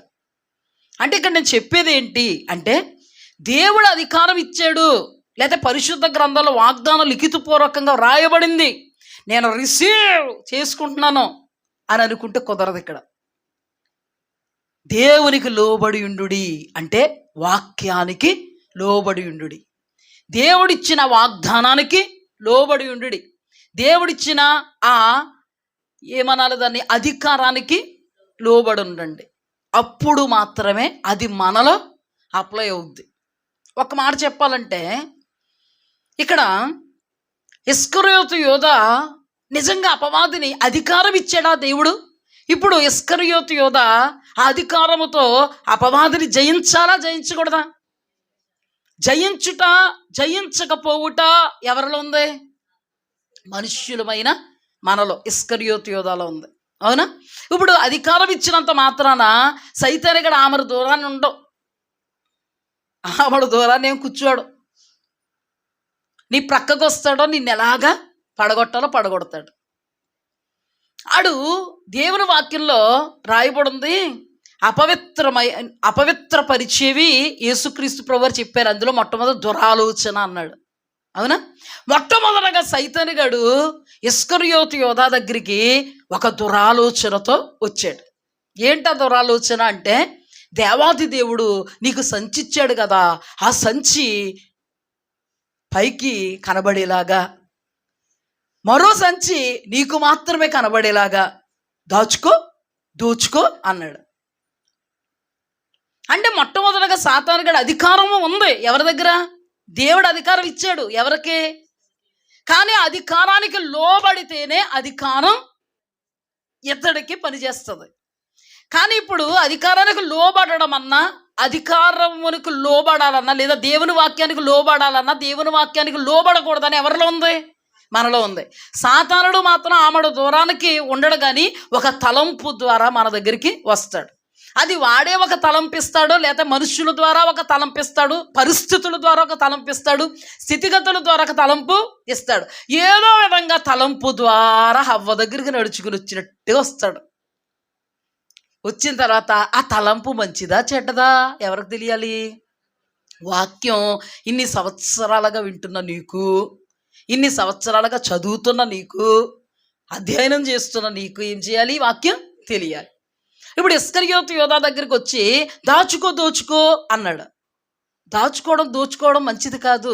నో, ఇది నీతి కాదు, ఇది న్యాయం కాదు, ఇది యథార్థత కాదు అని ఆలోచించాలా? ఒక ఆలోచనతో వచ్చినాడు ఆలోచించాలా? ఆలోచించలేదు. దాచుకున్నాడు, దోచుకున్నాడు. ఇప్పుడు నెత్తి మీద ఏమి పెట్టుకున్నాడు? ఇందాక చెప్పానే, కోతిని నెత్తి మీద పెట్టుకుని ఒక కర్ర ఇచ్చుకుని ఆడించుకుంటాం కదా, ఆ టైపులో నెత్తి మీదకి ఎవరు ఎక్కించుకున్నారు? మనం సిగ్గులేనోడు అంటాం, కానీ సిగ్గు లేకుండా వస్తాడు, కానీ నెత్తి మీదకి ఎక్కించేసుకుంటాం మనం. పాపం వస్తాడు, సిగ్గు లేకుండా వస్తాడు, రాకుండా ఉండడు. సిగ్గు లేకుండా వచ్చినోడిని పో అనం. ఏం చేస్తామంటే, అయ్యయ్యో పక్కన ఎందుకు నువ్వు నెత్తి మీదకి ఎక్కే, పక్కనుంటే బాగాలేదప్ప. జస్ట్ ఇమేజినేషన్ చేసుకోండి. కోతి నెత్తి మీదకి ఎక్కితే కుదురు కూర్చుంటుందా? నెత్తి పట్టుకుని పీకుద్ది, జుట్టు పట్టుకుని పీకుద్ది, ఎక్కడ పడితే అక్కడ గోరులతో రక్కుద్ది. ఎక్కించుకున్నావు కదా, పడు. చేసుకున్న వానికి చేసుకున్నంత మహదేవా అన్నారు పెద్దలు. అందుకని నువ్వేం చేయాలి? తాడాలి. అవునా? ఇప్పుడు అపవాది ఎక్కడున్నాడు? ఒక్కదాని తూరుకుంటాడు, ఇంకా మరలా నెత్తి మీదకి ఎక్కే మాట్లాడుతున్నాడు. ఇప్పుడు ఒక తలంపు, యేసు క్రీస్తు ప్రభు వారిని అమ్మే డబ్బులు వస్తాయి. మొట్టమొదటిగా యోహాను సువార్త 13వ అధ్యాయం 2వ వచనంలో చూస్తే తలంపు పుట్టించాడు. అదే 20వ వచనం దగ్గర నుంచి మనం చూస్తే ఆ తలంపును అమలు పరుచుకున్నాడు ఇస్కరియోతు యోధా. అధికారం కలిగినోడు కాదా? వాగ్దానం దేవుని చేత పొందుకున్నవాడు కాదా? మరి ఎందుకంట? వాగ్దానం ఉంటే సరిపోదంట, దేవుడు మనకు అధికారం ఇచ్చేసానంటే సరిపోదంట. పరిశుద్ధ గ్రంథంలో లిఖితపూర్వకంగా వ్రాయబడిన వాగ్దానం నాదే అంటే కుదరదంట. దేవునికి లోబడి ఉండు, హల్లెలూయా. వాక్యానికి లోబడి ఉండు, హల్లెలూయా. వాక్యానికి లోబడి ఉంటే అపవాది నా వెనుకకు పో అంటావు. వాక్యానికి లోబడి లేడు కాబట్టే ఇస్కరియోతు యోధా నా వెనుకకు పోయిటే నా మీదకరా. పక్కనే ఖాళీ లేదు, నన్నెత్తి ఖాళీగా ఉంది, నన్నెత్తే నీకు సింహాసనం రా అంటే ఇవన్నీనండి ఆటోమేటిక్గా జరిగిపోతే నువ్వేం చెప్పవు? సైతానారా, నెత్తి మీదకి ఎక్కువ అంటే అర్థం కావడానికి చెప్తున్నాను నేను, అంతే. అంటే నీ క్రియ, నీ ఆలోచన విధానం, నీ పద్ధతి, పడికట్టు అంతా కూడా ప్రవర్తన ఎలా ఉంటుందో తెలుసా? రా రా, ఖాళీగా ఉంది ఉంది, ఎక్కు ఎక్కు అన్నట్టు ఉంటుంది. మరుక్షణం దూకుతాడు. యోహాను సువార్త 13వ అధ్యాయంలో మనం చూస్తే మొట్టమొదటగా ఒక తలంపు పుట్టించాడు. అదే అధ్యాయంలో ఆ తలంపును అమలుపరచడానికి ప్రవేశించాడు. అంటే ఇతను ఇచ్చిన అవకాశం అతను సైతాన్ అతనిలో ప్రవేశించడానికి ఏమైంది? అది చెప్పడానికే నేను ఇది చెప్పాను. 13వ అధ్యాయం స్పష్టంగా ఉంటుందన్నమాట. మొదట ఒక తలంపు, ఒక ఆలోచనతో వచ్చాడు. ఆ ఆలోచన తను రిసీవ్ చేసుకోగానే ప్రవేశించేసాడు. అర్థమైందా మీకు? ప్రవేశించగానే ఇస్కరియోతు యోధ అమలు పరిచాడు. ఇప్పుడు చెప్పండి, ఇస్కరియోతు యోధాకి దేవుడు అధికారం ఇచ్చినను దేవుడు అనుగ్రహించిన అధికారముకు అతడు లోబడి ఉండని కారణాన అది నిష్ఫలమైంది. అర్థమైందా? అది ఏమైంది? నిష్ఫలమైంది. ఇప్పుడు ఒక్క పాయింట్ చెప్తే జాగ్రత్తగా అర్థం చేసుకో. దీన్ని బట్టి దేవుడు నీకు వాగ్దానం ఇచ్చాడు. ఆ వాగ్దానము నీ జీవితంలో నెరవేర్చబడాలంటే ఆ వాగ్దానము నెరవేర్చబడు నిమిత్తం ఆ వాక్యానికి నువ్వు లోబడితే మాత్రమే నీకేమవుద్ది? ఈ కోణంలో నుండి కూడా ఓకేనా? అర్థమైందా? దేవుడు నీకు ప్రవచనం ఇచ్చారు. ఇస్కరియోతు యోధాకి ఇచ్చినట్టే కదా. కాసేపు దాని ప్రవచనం అనుకోవచ్చు కదా. ఇదిగో నేను నీకు అధికారం ఇస్తున్నాను, జరగబోతుంది, ప్రవచనం అనుకోవచ్చు కదా. మరి ఎందుకు నెరవేరలేదు? ఈయన తోలేయడం కాదు, ఈయన నెత్తి మీదకి ఎక్కుచ్చున్నాడు. ఈయన్నే ఈ లోకంలో తోలేయని అనుకున్నాడు సైతానుగాడు. ఎవరినే? ఇప్పుడు అర్థమైందా? దేవుడు వాక్యములో రాయబడింది లేదా దైవజనుల ద్వారా ముఖాంతరంగా నీకు ఇస్తున్న వాగ్దానం కానీ, ప్రవచనం కానీ, లేదా దేవుడు కళల ద్వారా, దర్శనాల ద్వారా నీకు బయలుపరుస్తున్నటువంటి దానిని బట్టి నీవు వాక్యానికి మరింత లోబడి జీవిస్తే, హల్లెలూయా, అప్పుడు మాత్రమే కార్యసిద్ధి కలుగుద్ది. బెస్ట్ ఎగ్జాంపుల్ అన్నమాట ఇది. దీనిలో నుండి ఒక కోణం కాదు లేదు అనడానికి ఆస్కారం లేకుండా దేవుడు దీనిలో నుండి కూడా మనకు విశదపరుస్తున్నాడు. ఇప్పుడు చెప్పండి, ఇస్కరియోతు యోధ అధికారం అంటే శత్రు బలమంతటి మీద దేవుడు అధికారం ఇచ్చాడు. ఇప్పుడు శత్రు బలమంతటి మీద అధికారం ఇచ్చాడు అంటే శత్రువుని ఏం చేయగలగాలి? జయించగలగాలి. అద్భుతం ఏంటంటే ఇస్కరియోతు యోధానే జయించేశాడు. ఎవరో? శత్రువు. ఇస్కరియోతు యోధ నెత్తి మీదకి ఎక్కాడు శత్రువు. ఇస్కరియోతు యోధ జీవితాన్నే ముగించాడు శత్రువు. ఏమయ్యాయి మరి? ఆయన ఇచ్చిన అధికారం ఏమైంది? ఆయన నిష్ప్రయోజకుడా? కాదు. ఆయన చేత కానివాడా? కాదు. ఆయన ఇచ్చిన వాగ్దానం, ఆయన ఇచ్చిన ప్రవచనం, ఆయన ఇచ్చిన అధికారము అది నిష్ప్రయోజనము కాదు. చేతుల నిష్ప్రయోజనంగా నువ్వే మార్చుకుంటున్నావు. ఎందుకు? వాక్యానికి విరోధంగా బ్రతికి. అనుకూలముగా బ్రతికితే మాత్రమే దేవుడు అనుకూలంగా ఉంటాడు. ప్రతికూలం అయిపోతే ఆయన మరుక్షణం ప్రతికూలుడైపోతాడు. ఆయన మనకిచ్చినవి జరగడం అసంభవం. అందుకే ఎవడు దీనుడై నలిగిన హృదయం గలవాడై దేవుని మాట విని వణుకుతుంటాడో వానిని నేను దృష్టిస్తున్నాను. ఎందుకు? అతడు నాకు లోబడ్డాడు కాబట్టి నేను అతడికి సర్వమై ఉంటా, సమస్తమై ఉంటా, దీవెనకరంగా ఉంటా, కాపుదలగా ఉంటా, భద్రతనిస్తా, విజయమునిస్తా, విడుదలనిస్తా, ఆశీర్వదిస్తా, ఆత్మ సంబంధంగా దీవిస్తా, శరీర సంబంధంగా అతీతమైన కొండలకు ఎక్కిస్తా, నిత్య రాజ్య మహిమలో నిలబెడతా. హల్లెలూయా. ఆ దేవుడే వాక్యం. ఆ వాక్యానికి నువ్వేం చేయాలి? లోబడు, లోబడు, లోబడు. నా తండ్రి అంటే కుదరదు. నా యేసయ్య ఆయన నా కొరకు రక్తం చిందించాడు, హీ ఈజ్ మై ఫాదర్. కుదరదమ్మా. ఏం చేయాలి? మనం ఎప్పటికప్పుడు లోబడాలి. మనకు తెలియదనే దేవుడు సంఘాన్ని సిద్ధపరిచాడు, దైవ జనాంగాన్ని సిద్ధపరిచాడు. దైవజనుల ముఖాంతరంగా మనతో మాట్లాడుతున్నప్పుడు భయముతో, వణుకుతో వాక్యాన్ని నెరవేర్చాలి. ఇప్పుడు చూడండి, ఇస్కరియోతు యోధాని గెలిచాడు. మనల్ని గెలుస్తున్నాడా? జాగ్రత్త. శత్రు బలవంతుడి మీద దేవుడు మనకు అధికారం ఇచ్చాడు, నిజమే. సింహాలను నాగుపామును తొక్కుతారు, కొదమ సింహాలను అనగదొక్కుతారు అన్నాడు. నిజమే. సంగమా, పాతాళ లోకపు ద్వారములు నీ ఎదుట నిలవనేరవన్నాడు. నిజమే. అయితే అధికారాన్ని ఉపయోగించుకోగలిగే సామర్థ్యం నీకుందా? అట్టి సామర్థ్యం నువ్వు కలిగి ఉన్నావా అంటే దాని అర్థం దేవుని వాక్యానికి లోబడ్డావా? నీ భక్తి నీకు ధైర్యం పుట్టించగలుగుతుందా? ఎస్ ఎస్, నా దేవుడు నాకు చేస్తారు. ఆయన వాగ్దానాన్ని నేను ఎప్పుడు కోల్పోను. ఆయన ఇచ్చినటువంటి ప్రవచన వాక్కును నేను కోల్పోను. ఆయన నాకు ఇచ్చినటువంటి ప్రత్యక్షతలు నేల రాలడం అనేది అసంభవం. నా జీవితంలో నా దేవుడు తప్పక చేసి చూపుతాడు అని అనగలుగుతున్నావా?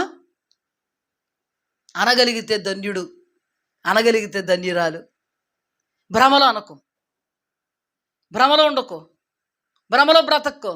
ఒక్క తలంపుకి గిర్ర తిరిగేస్తున్నావేమో, యా అంటున్నావేమో, ఇప్పుడు ఎస్ అంటున్నావేమో, బలవంతురాల్ని అంటున్నావేమో, చతికిలు పడిపోతున్నావు. మరి ఒక్క తలంపు వచ్చిందంటే అల్లల్లాడిపోతున్నావు, గిర్రా తిరిగిపోతున్నావు. నీకెక్కడుంది బలం? భ్రమలో ఉన్నావా? భ్రమలో బ్రతుకుతున్నావా? ఇస్కరియోతు యోధా కూడా పాపం తన క్రియలు తన పద్ధతులే ఏం చేసే అపవాదిని నడినెత్తి మీదకి ఎక్కించుకున్నాయి. ఆ అపవాదే ఇస్కరియోతు యోధాని నేల మట్టుకు పతనం చేశాడు. పరలోక రాజ్యం కూడా దక్కకుండా ఉరేసుకుని చచ్చిపోయాడండి. ఆత్మను చంపుకున్నాడు, దుర్మరణం పాలైపోయాడు. ఆత్మహత్య చేసుకున్న వాళ్ళకి పరలోక రాజ్యం ఉండదు. ఆత్మహత్య చేసుకున్న వాళ్ళకి పరలోక రాజ్యం ఉండదు. చచ్చిపోదాం అనుకుంటున్నావా? గొప్పగా చెప్తున్నావు. మళ్ళీని పోదాం అనుకున్నాను, వెళ్ళిపోయిన కాలం ఒక ఆవిడ పాస్టరమ్మ గారు చెప్పారండి నాకు. అయ్యి బాబోయ్, ఏమంటే ఆ పాస్టరమ్మ గారు ఆ సంఘాన్ని ఎంత మరి ఆత్మీయంగా నడిపించేస్తున్నారు నాకు తెలియదు. కానీ భర్త ఏదో అన్నారంట, పెద్ద కాలంలో దూకడానికి వెళ్ళిపోయిందంట. అక్కడ ఎవరో పలకరించడానికి ఆగి, అమ్మ మీ ఇంటికి వస్తున్నావు రెండమ్మ అన్నారంట. లేకపోతే దూకెద్దు నువ్వు. ఇంకా సంఘానికి ఏం చెప్తావు నువ్వు? మీరు అలాగ అనుకోకండి. మళ్ళీ పాస్టరమ్మ గారికి అంత పరిస్థితి వస్తే మమ్మల్ని అర్థం చేసుకోండి. పాస్టరమ్మ గారు మమ్మల్ని అర్థం చేసుకోండి. ఏదో తప్పు అయ్యి ఏదో అనుకున్నాం కానీ మమ్మల్ని అర్థం చేసుకోండి. మీరు పాస్టరమ్మ గారే తాడుకోలేకపోతే అంత వాక్యం ఆదికాండం నుండి ప్రకటన గ్రంథం వరకు తెలిస్తే మాకేం తెలుసండి మీరు చెప్పింది తప్ప. అర్థం చేసుకోండి. అమ్మ నేను అర్థం చేసుకుంటే నిన్ను దేవుడు అర్థం చేసుకోడమ్మా. నేను మనిషిగా అర్థం చేసుకుని మంచిదమ్మా మంచిదమ్మా, అయ్యో నిజమేనమ్మా అంటాను. కానీ దేవుడు అర్థం చేసుకోడమ్మా. హత్య చేసుకున్నాడు, తన ఆత్మను తానే హత్య. అందుకే ఆత్మహత్య అంటారు దాన్ని. ఏమంటారు? ఆ తానుడు ఇస్కరియోతు యోధాలు ఎవరున్నారు? అప్పటికే తలంపు పుట్టించాడు. ఆ తర్వాత మొక్క తీసుకోగానే సాతానుడు ప్రవేశించాడు. ఎవరు నడిపించారు ఆత్మహత్యకి? ఈ వాక్యం ఎందరూ వింటున్నా, ఈ యూట్యూబ్ ద్వారా ఎందరూ వింటున్నా, చనిపోవాలి అనేటువంటి ఆలోచన నీకు కలిగిందా? దురాత్మ చేత నువ్వు పీడింపబడుతున్నావు. దెయ్యం ఉంది నీలో, చచ్చిపోవడానికి ప్రేరేపిస్తుంది అది. చావు తర్వాత ఉందండి అస్సలు నరకం. చచ్చిపోతే తప్పకుండా ఎక్కడికి వెళ్ళిపోతారు? నరకం వెళ్ళిపోతారు. ఇప్పుడు ఇస్కరియోతు యోధా ఎంత బ్రతికింటే వెనకాల చచ్చారంటారే. ఏమైందండి? బ్రతుకంత నాశనం నాశనం నాశనం, సర్వనాశనం. మన జీవితాలు సర్వనాశనం చేసుకోవడానికి కాదండి మనం బ్రతుకుతుంటా. మన జీవితాలని పూల బాటగా మార్చుకోగలగాలి దేవుని మాటలు బట్టి. హల్లెలూయా. అప్పుడు మనం సాక్షార్థంగా నిలబడతాం. అప్పుడు మన కుటుంబం మనల్ని చూస్తుంది. అప్పుడు మన ఇరుగు పొరుగు వాళ్ళు, బంధుమిత్రాద రక్త సంబంధికులు మనల్ని చూస్తారు. ఒకప్పుడు మనల్ని మాదిరిగా చేసుకుని ఆ దేవుడు పంచన చేరతారు. హల్లెలూయా. నువ్వే విసిగిపోయి వేసారిపోతే ఏం జరిగింది? ఇస్కరియోతు యోధా పని. ఎట్టి పరిస్థితుల జ్ఞాన దశలో మనం ఉండకుందుముగాక.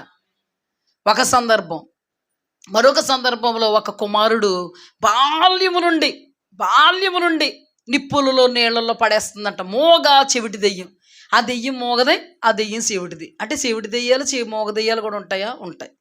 మనుషుల్లో శివుడోళ్ళు ఉంటారు ఉండరా, మోగోళ్ళు ఉంటారు ఉండరా? ఒక సీక్రెట్ చెప్తున్నాను. చాలామంది అంటారు మనుషులు దెయ్యాలు అవ్వరండి అంటారు. ఖచ్చితంగా మనుషులు దెయ్యాలు అవుతారు. వాక్యక్రమమే, వాక్యంలోంచి చెప్తాను. దేవుడు నాకు బయలుపరిచిందే చెప్తాను. కొంతమంది అంటున్నారు, అబే అసలు మనిషి అన్నాక చచ్చిపోతే దెయ్యం అవరండి. దురాత్మలు ఉన్నాయి కదా, ఆ దురాత్మలు మిమిక్రీ చేస్తాయంట, వాళ్ళలాగా వస్తాయంట. ఆ దురాత్మలు ఏం చేస్తాయంట? వాళ్ళలాగా వస్తాయంట. మరి నిన్ను పీడెత్తున్నది ఏ ఆత్మ? అలా అంటున్నారు. మనుషుల్లో చెవిటోళ్ళు ఉంటారుండరా, మోగోళ్ళు ఉంటారుండరా? అంటే దెయ్యం గడు చెవిటోడు మోగోడా? చెప్పండి. దెయ్యం చెవిటోడు మోగోడా? ఏ దెయ్యం పట్టింది ఇతన్ని? మోగా చెవిటి మనుషులు ఉంటుందా? ఉంటుందా? దీన్ని బట్టి ఏ దెయ్యం పట్టింది?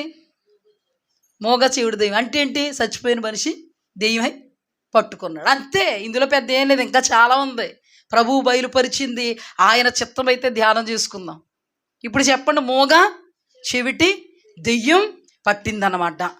ఈ మోగా చెవిటి దెయ్యం బట్టి ఏం చేస్తుందంటే అబ్బాయిని నిప్పుల్లో నీళ్ళలో పడేస్తుంది.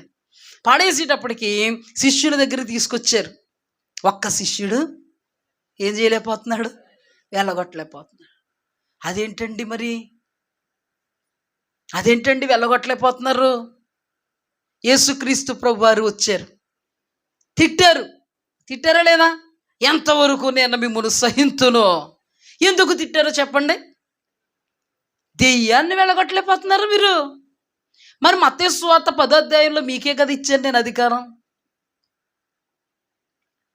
అవునా కదా? అధికారం ఇస్తే అయిపోవాలి కదా. మరి దేవుడు ఇస్తే అయిపోద్దని అనుకుంటున్నాం, అయిపోవాలి కదా. మరి దేవుడు వాగ్దానం ఇచ్చాడంటే నేను ఎలాగున్నా జరిగిపోవాలి అనుకుంటున్నాం, మరి జరిగిపోవాలి కదా. ప్రవచనం ఇచ్చాడంటే నన్ను చూడకూడదు, దేవుడు ఇచ్చిన ప్రవచనాన్ని చూడాలా అంటున్నాం, మరి ఎలాగా? మరి మత్తయి సువార్త 10వ అధ్యాయంలో దేవాది దేవుడు వాళ్ళకి అధికారం ఇచ్చాడు. అలాగని ఈ సందర్భంలో ఎందుకు వెళ్ళగొట్టలేకపోతున్నారు? దేవుడు ఎందుకు తిట్టాడు? వెళ్ళగొట్టగలిగేటువంటి కెపాసిటీని మీరు తెచ్చుకోగలగాలి, అందుకే తిట్టాడా తిట్టలేదా? అంతేగాని బాబు మీరు పసికందులు నాయన, నీ వలన జరగలేదు, నేను తట్టుకుంటాను, వచ్చుకుంటాను, మళ్ళీ ఇస్తాను బాబు అధికారం అన్నాడా? తిట్టాడు. మూర్ఖతరం వరలారా, ఎందాక నేను మిమ్మల్ని సహిస్తాను, విశ్వాసము లేని మూర్ఖతరం వారలారా. ఎందుకు వెళ్ళగొట్టలేకపోయాం ప్రభువా అంటే ఉపవాస ప్రార్థన వలననే. కానీ ఉపవాసం ఉంటే జరిగిపోద్దని ధ్యానించుకోలేదు మనం. ఈ అంశాలు చాలా లోతుగా అనుదిన సహవాసంలో ధ్యానం చేసుకున్నాం. ఉపవాసం అంటే ఏంటి? ఉపవాసం ఎలా చేయాలి? ప్రభువా వీడిని గద్దించడానికి శక్తినివి నాయనా అంటే ఆలకిస్తాడా? దినవృత్తాంతాల గ్రంథంలో దేవుడు, నా పేరు పెట్టబడిన నా జనులు తమ్మును తాము తగ్గించుకుని ప్రార్థన చేసి నన్ను వెదికి తమ చెడు మార్గములు విడిచినడల ఆకాశము నుండి నేను వారి ప్రార్థన ఆలకిస్తాను, వారిని స్వస్థపరుస్తా. దెయ్యాలను వెళ్ళగొట్టాలంటే ఆత్మకు స్వస్థత కావాలి. హల్లెలూయా. ఆత్మలో బలం కావాలి. హల్లెలూయా. అధికారం ఉందా కానీ వెళ్ళగొట్టగలిగారా? వాళ్ళు బలహీనులయ్యారు. అందుకే దేవాది దేవుడు ఉపవాసం వలననే అన్నాడు. ఉపవాసం వలననే అంటే ఏమని మాట్లాడుతున్నారు? దేవాది దేవుడు, నా పేరు పెట్టబడిన నా జనులు తమ్మును తాము తగ్గించుకుని ప్రార్థన చేసి తమ చెడు మార్గములు విడిచిన ఎడల. అంటే యేసుక్రీస్తు ప్రభు వారితో తిరుగుతున్నారు లేదా? మరి వాళ్ళకి ఇంకా పాపం చేసి బలహీనపరచబడే పరిస్థితి ఏంటని అనుకుంటారా? తలంపుల ద్వారా ఏదో విధంగా బలహీనత, వాళ్ళని ఏం చేయలేకపోయారు, వీళ్ళు జయించలేకపోయారు. అంటే ఆ దెయ్యాన్ని జయించగలిగే అంత శక్తి వీళ్ళకి లేదు. దేవుని శక్తి ఒక దెయ్యాన్ని జయించగలదు, ఒక దెయ్యాన్ని జయించలేదు అనేది కాదు. అంటే పాళ్ళు అన్నమాట. అంత ఆత్మ పాళ్ళు వీళ్ళ దగ్గర లేదు. కానీ దేవుడు ఏమనుకుంటారు? నా దగ్గర ఉన్న మీరు నా అంతగా ఎదగాలి, నా ఆత్మ పాళ్ళు మీ మీదకి రావాలి, ఇదిగో నేను మీకు అధికారం ఇచ్చాను, దెయ్యాలను వెళ్ళగొట్టండి అని ఆయన పంపుతుంటే అంత ఆత్మ పాళ్ళులోనికి రావలసింది ఎవరు? నువ్వు నేనే. హల్లెలూయా. మన ఆత్మను బలపరుచుకోవాల్సింది నువ్వు నేనే. మనపై ఉన్నటువంటి అభిషేకాన్ని అభివృద్ధి పరుచుకోవాలంటే ఆయన సహవాసములు ఉంటే అభివృద్ధి అవుతుంది. హల్లెలూయా. ఇది ఊరటి నీటి బొగ్గ నీ చేతుల్లో ఉన్నదంతా. దేవుడిచ్చిన వాగ్దానానికి లోబడితే ఆ వాగ్దానం నీ జీవితంలో నెరవేరుతుంది. దేవుడిచ్చినటువంటి అభిషేకానికి లోబడి దేవునికి లోబడితే నీ పోయినటువంటి అభిషేకం అభివృద్ధిలోనికి వెళుతుంది. హల్లెలూయా.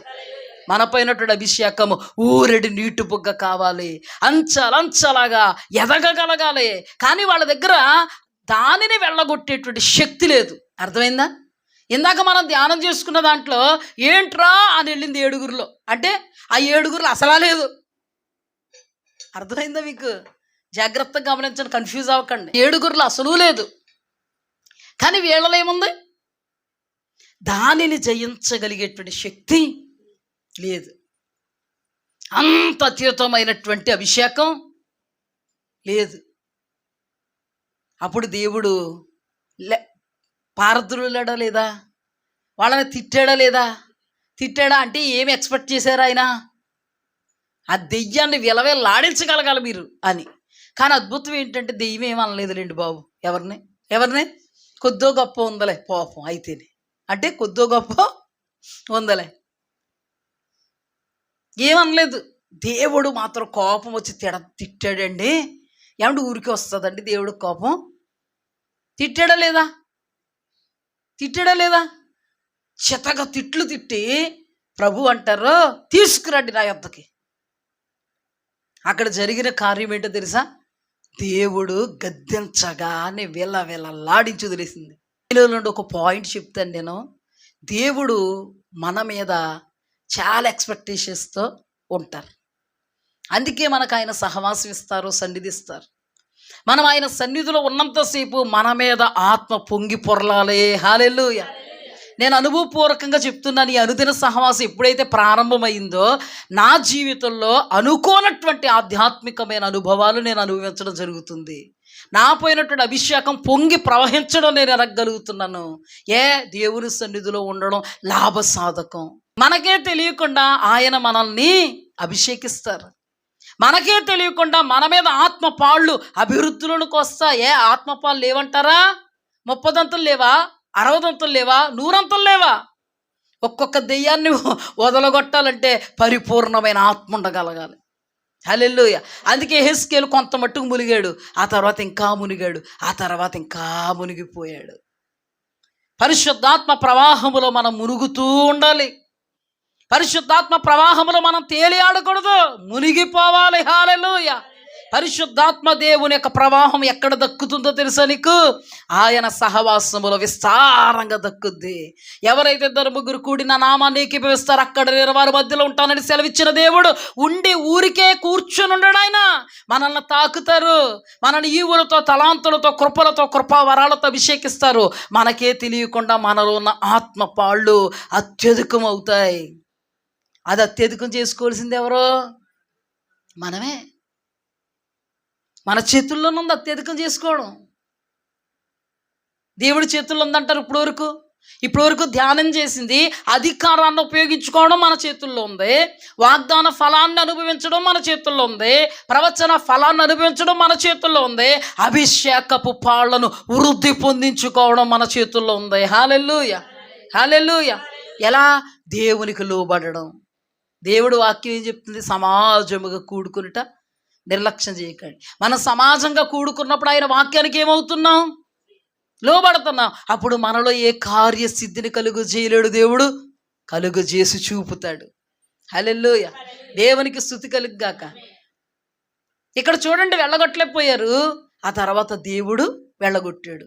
వాళ్ళు ఏం చేయాలి ఇప్పుడు? ఎందుకు వెళ్ళగొట్టలేదంటే ప్రార్థన చేయి. దేనికోసం? ప్రభా, ఈ విషయంలో నా లోటును ఏం చేయాలి? నువ్వు నాకు అధికారం ఇచ్చావు. అపవాదిని నేను ఏం చేయాలి? ఎదిరించగలగాలి, జయించగలగాలి. ప్రభా, తలంపు వస్తుంది నాయన, ఊగిపోతున్నాను ప్రభా, నేను ఊగకూడదు నాయన, నేను ఆగిపోవాలి ప్రభా, వాడిని ఊపగలగాలి నాయన అనాలే. ప్రార్థన ఎందుకు చేయమన్నాడు దేవుడు? నీ నిస్సహాయ స్థితిని బయలుపరిచిన దేవుడు నిస్సహాయకులుగా దేవుడి దగ్గరికి వచ్చారు. ప్రభువా ఎందుకు నాయనా మేము వెళ్ళగొట్టలేకపోయాం? మంచోళ్ళండి, మంచోళ్ళే కదా. ఎందుకు ప్రభు వెళ్ళగొట్టలేకపోయాం? ఓవర్ కాన్ఫిడెన్స్లో లేరు, ఏదేదో అనుకోలేదు. నీవు దేవుడు మహాప్రభు, మేమెంతటోళ్ళు పర్లేదు లేదు అనుకోలేదు. వచ్చారు. ప్రభువా తండ్రి తిట్టారా? నేను మూతులు ముక్కులు పక్క పెట్టుకున్నారా? ఏటో కొంతమంది ఏమన్నా అంటే మూతులు ముక్కులు పక్కన పెట్టుకుంటారు. దేవుని బిడ్డలకి తగిన లక్షణం కాదు. హెచ్చరికను ఏం చేయాలి? స్వీకరించాలి. హెచ్చరికను స్వీకరించాలి. స్వీకరించారు. తిట్టారు. మూర్ఖతరమా, ఎందాక నేను మిమ్మల్ని సహింతును, ఎందాక నేను మీతో ఉందును. నేను వెళ్ళిపోయే రోజు దగ్గరికి వచ్చేసింది, కానీ మీలో ఆత్మీయత మాత్రం, అభిషేకం మాత్రం, పాళ్ళు మాత్రం నేను అనుకున్నంతగా రాలేదు. ప్రార్థన చేయండి, ఉపవాస ప్రార్థన చేయండి. ఉపవాస ప్రార్థన వలననే ఇటువంటివి జయించడం మీకు అలవరచబడుతుంది. ఆ ఉపవాస ప్రార్థన వల్ల అంటే బియ్యాన్ని వెళ్ళగొట్టాలి అలా కాదు. ప్రభా ఎంత బలహీనంగా ఉన్నానో, నా స్థితిని నేను ఎరుగుతున్నాయన, ఈ స్థితి నుంచి నన్ను విడిపించు, నాకు గొప్ప శక్తినివి నాయన. అపవాదిని నేను ఎదిరించాలి, నీ వాక్యానికి నేను లోబడాలి. అప్పుడు ఎదిరిస్తేనే వాడు పారిపోతాడు నాయన. ఎదిరించడానికి నాకే శక్తి లేదు నాయన. నేను ఎలా ఎదిరిస్తాను ప్రభా? ఎదిరిచ్చేస్తానని అనుకుంటున్నాను అంతే. యేసు నామములో పో అంటున్నానంతే. చీకటి అలాగే ఉంటుంది, పోవట్లేదు. ప్రభువా అడగాలి ప్రభువుని, ఉపవాసంతో అడగాలి. ఉపవాసం అంటే ఏంటండి? కడుపు కట్టుకుని మనం 3 మేళ్ల కోసం, 7 వారాల నగరం కోసము కాదు, కానీ కడుపు కట్టుకుని ప్రభువా ఆత్మీయ జీవితంలో నా స్థితి నాకు తెలిసింది, నాకు వాగ్దానం ఉంది కదా అనుకున్నాను, ప్రవచనాలు ఉన్నాయి కదా అనుకున్నాను, నా దేవుడు నాకు అధికారం ఇచ్చాడు అనుకున్నాను, ఏ విషయంలో నువ్వు రాణించలేకపోతున్నాను ప్రభువా.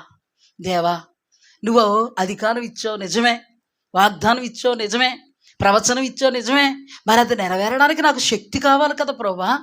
అది నెరవేరకుండా అపవాది నన్ను శోధిస్తాడు కదా ప్రభువా.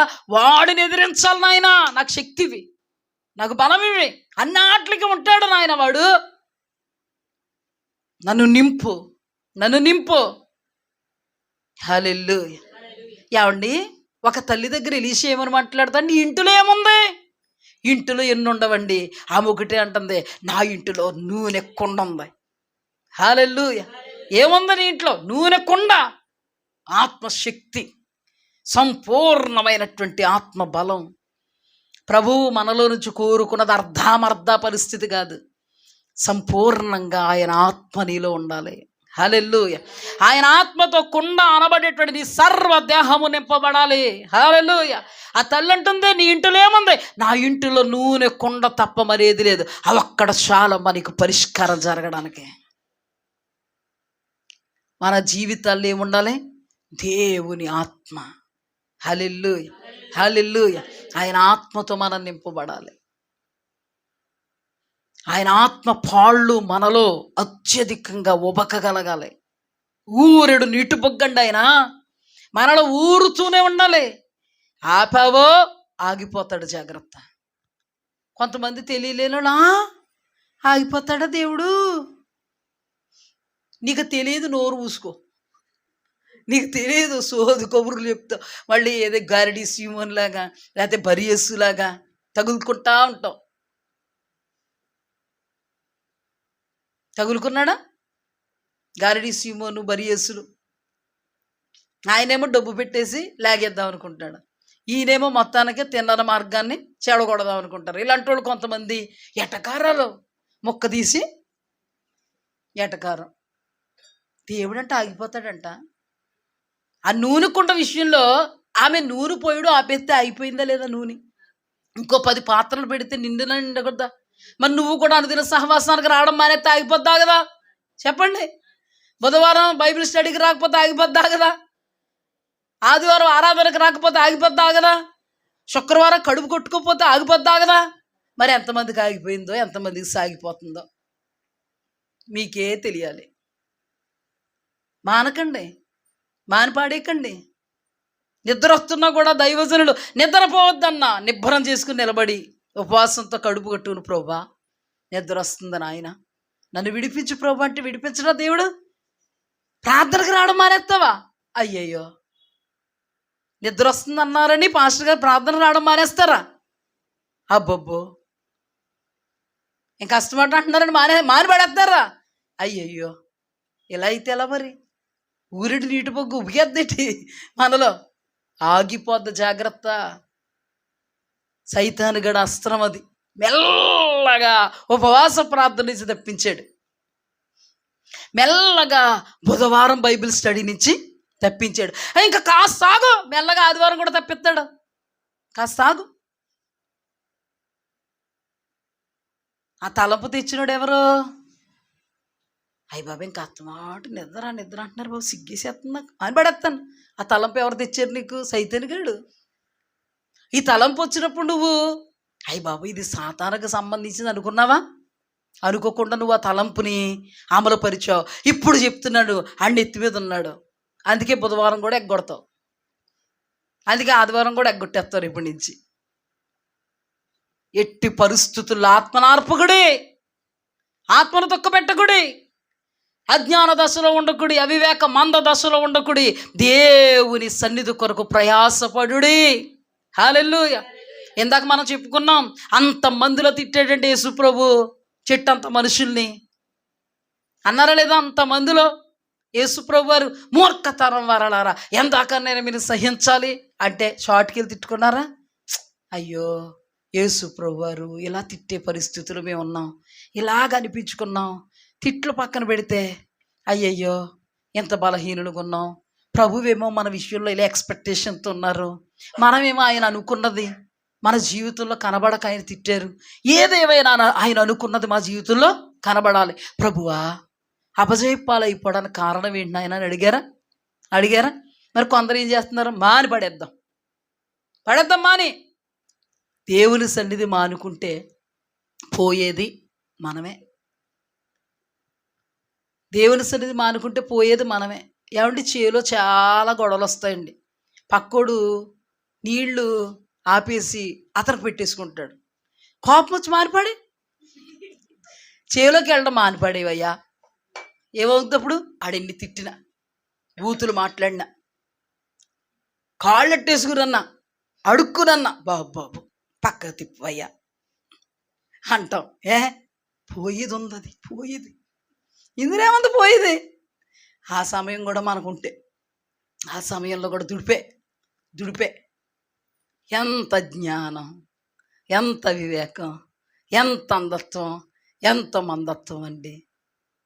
అయ్యయ్యో, ఆత్మనార్పకుడి, పరిశుద్ధాత్మను దుఃఖపెట్టకుడి, అజ్ఞానంగా అపవాది యొక్క ఆలోచనతో సయ్యనకుడి, రివ్వును ఎగిరిపోకుడి. అపవాదితో ఏమవుద్ది? నష్టం మనకే. నష్టం. దేవుని వైపుగా ఆలోచిద్దాం. హల్లెలూయా. దేవుని వైపుగా నిర్ణయాలు తీసుకుందాం. హల్లెలూయా. అది కష్టమైనా సరే దేవుని వైపుకే నిర్ణయాలు తీసుకుందాం. బాగుపడతాం, మాదిరిగా నిలబడతాం, సాక్షార్థంగా ఎంతోమందిని నిలబెడతాం. దేవునికి స్తుతి కలుగుగాక. మానిపాడేక. ఇప్పుడు చూడండి, దానిలో మనం నేర్చుకున్నది ఏంటి? ఈ సందర్భంలో వాళ్ళు జయించలేకపోయారు, ప్రభువుని అడిగారు, ప్రభువు చెప్పారు, ఇప్పుడు జయించగలుగుతారు. దేవునికి స్తుతి కలుగుగాక. హల్లెలూయా, హల్లెలూయా. ఇప్పుడు చూడండి, మన ధ్యానంలో అంటే ఆత్మ బలం కావాలి. అపవాదిని ఎదిరించాలంటే ఎదిరించేస్తాను నేను అని అనుకుంటే జరగదు. ఇది క్రియలలో వాక్యానికి లోబడితే మాత్రం అపవాదిని ఎదిరించగలం. దేవుని వాక్యంలో దేవునికి లోబడి ఉండండి అంటే వాక్యానుసారంగా జీవించండి, అపవాదిని ఎదిరించండి, అప్పుడు వాడు నీ వద్ద నుండి పారిపోతారు. నువ్వు వాక్యానికి అనుకూలంగా ఉండకుండా అపవాదిని ఎదిరించావనుకో, స్కయవా 7 కుమారులు 2 కుమారుల సంగతి ఏమైందో అదే నీ జీవితంలో జరుగుద్ది. అంటే మీరు అనుకోవచ్చు, ఏమంటే వాళ్ళు స్కెవయ అనబడేటువంటి ప్రధాన యాజకులు కుమారులు కాబట్టి అండి, సైతాను గాడిని వెళ్ళగొట్టే పరిస్థితి ఉంది కాబట్టి అక్కడికి వెళ్ళి పో అన్నారండి, అందరిలో సిగ్గుపడ్డారండి. మేము పర్లేదండి, మేమేమి అలా చెయ్యేసి పొమ్మనవండి, మాకెందుకు వస్తుందండి సిగ్గు అని అనుకోకండి. ఇస్కరియోతు యోధాకు సిగ్గు మిగిలింది. ఆ తలంపులకు లోబడినందున దేవుని వాక్యానికి లోబడనందున, అపవాదిని ఎదిరించని కారణాన అపవాది తన బ్రతుకును ఆడుకున్నాడు. ఎదిరించడం అంటే చెయ్యెట్టి సైతానా పో అనడం కాదు. నీ వద్దకు నడుచుకుంటూ వస్తున్నాడేమో, తలంపులతో వస్తున్నాడేమో, పక్కింట్లో వాళ్ళ ద్వారా మాట్లాడుతున్నాడేమో, ఎదురింటోళ్ళ ద్వారా మాట్లాడుతున్నాడేమో, వెనకింటోళ్ళ ద్వారా మాట్లాడుతున్నాడేమో, ఇరుగు పొరుగు ద్వారా మాట్లాడుతున్నాడేమో, బంధుమిత్రు వర్గాల ద్వారా మాట్లాడుతున్నాడేమో. అది దేవునికి విరోధమేమో. ఆల్రెడీ ఒకవేళ దేవునికి విరోధమైన కార్యాలే నీ ద్వారా జరిగించాడేమో, నీ నెత్తి మీదకి కూర్చున్నాడేమో. అందుకేనేమో నీకు అవమానం, అందుకేనేమో నీకు సిగ్గు, అందుకేనేమో జనాలు చెప్పుకుంటున్నారు, అందుకేనేమో సాక్ష్యం పోయింది, అందుకేనేమో నీకు పేర్లు పెట్టారు జనాలు. వాడిని నువ్వు ఆహ్వానిస్తే నీకు సిగ్గు తప్ప, నీకు అవమానం తప్ప, నీకు అపజయం తప్ప మరి ఏది ఒరగదు. నీవు దేవునికి లోబడితే, దేవుని వాక్యానికి లోబడితే, నీవు నీతిని చేస్తే నలుగురు చెప్పుకుంటారండి. ఏదేమైనా మాట తప్పడో నీతికి నిలబడే వ్యక్తే, న్యాయానికి నిలబడతాడో, యథార్థంగా నిలబడతాడో, ఏదేమైనా కూడా మాట తప్పడు అతడు దేవుణ్ణి నమ్ముకున్నవాడు అంటారు. లేకపోతే ఏమంటారు తెలుసా? దేవుణ్ణి నమ్ముకున్నాం, ఏ నీతి ఉందో నీలో అంటారు. అనరా? ఖచ్చితంగా అంటారు. దేవుణ్ణి నమ్ముకున్నాం, ఏం నీతి ఉందో నీలో, ఏ న్యాయం ఉంది నీలో, ఏముంది నీలో? బైబిల్ ఎట్టుకుని వెళ్ళిపోతావు. ఆడోళ్ళు అంటారు, మగోళ్ళు అంటారు. పేర్లు వస్తాయండి, వెనకతలు రావా?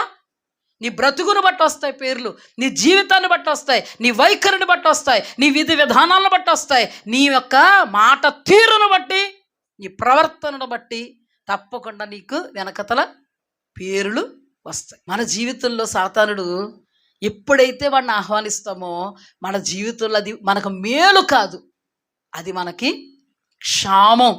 క్షేమానికి ఏమాత్రం కాదు. అందుకే మనకి ఆత్మ బలం కావాలి.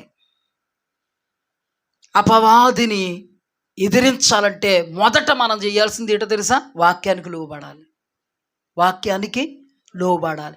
అప్పుడు వాక్యానికి లోబడితే మనం ఆ సందర్భానికి సంబంధించి వాక్యం మనకే గుర్తుకొస్తుంది. ఎప్పుడైతే వాక్యం మనకు గుర్తొస్తుందో ఈ వాక్యం అనే అర్థంలో మన సిచ్యుయేషన్ లేదా సందర్భాన్ని చూచుకుంటే అది తప్పు అని దేవుడు వాక్యం మనకి తెలియపరుస్తుంది.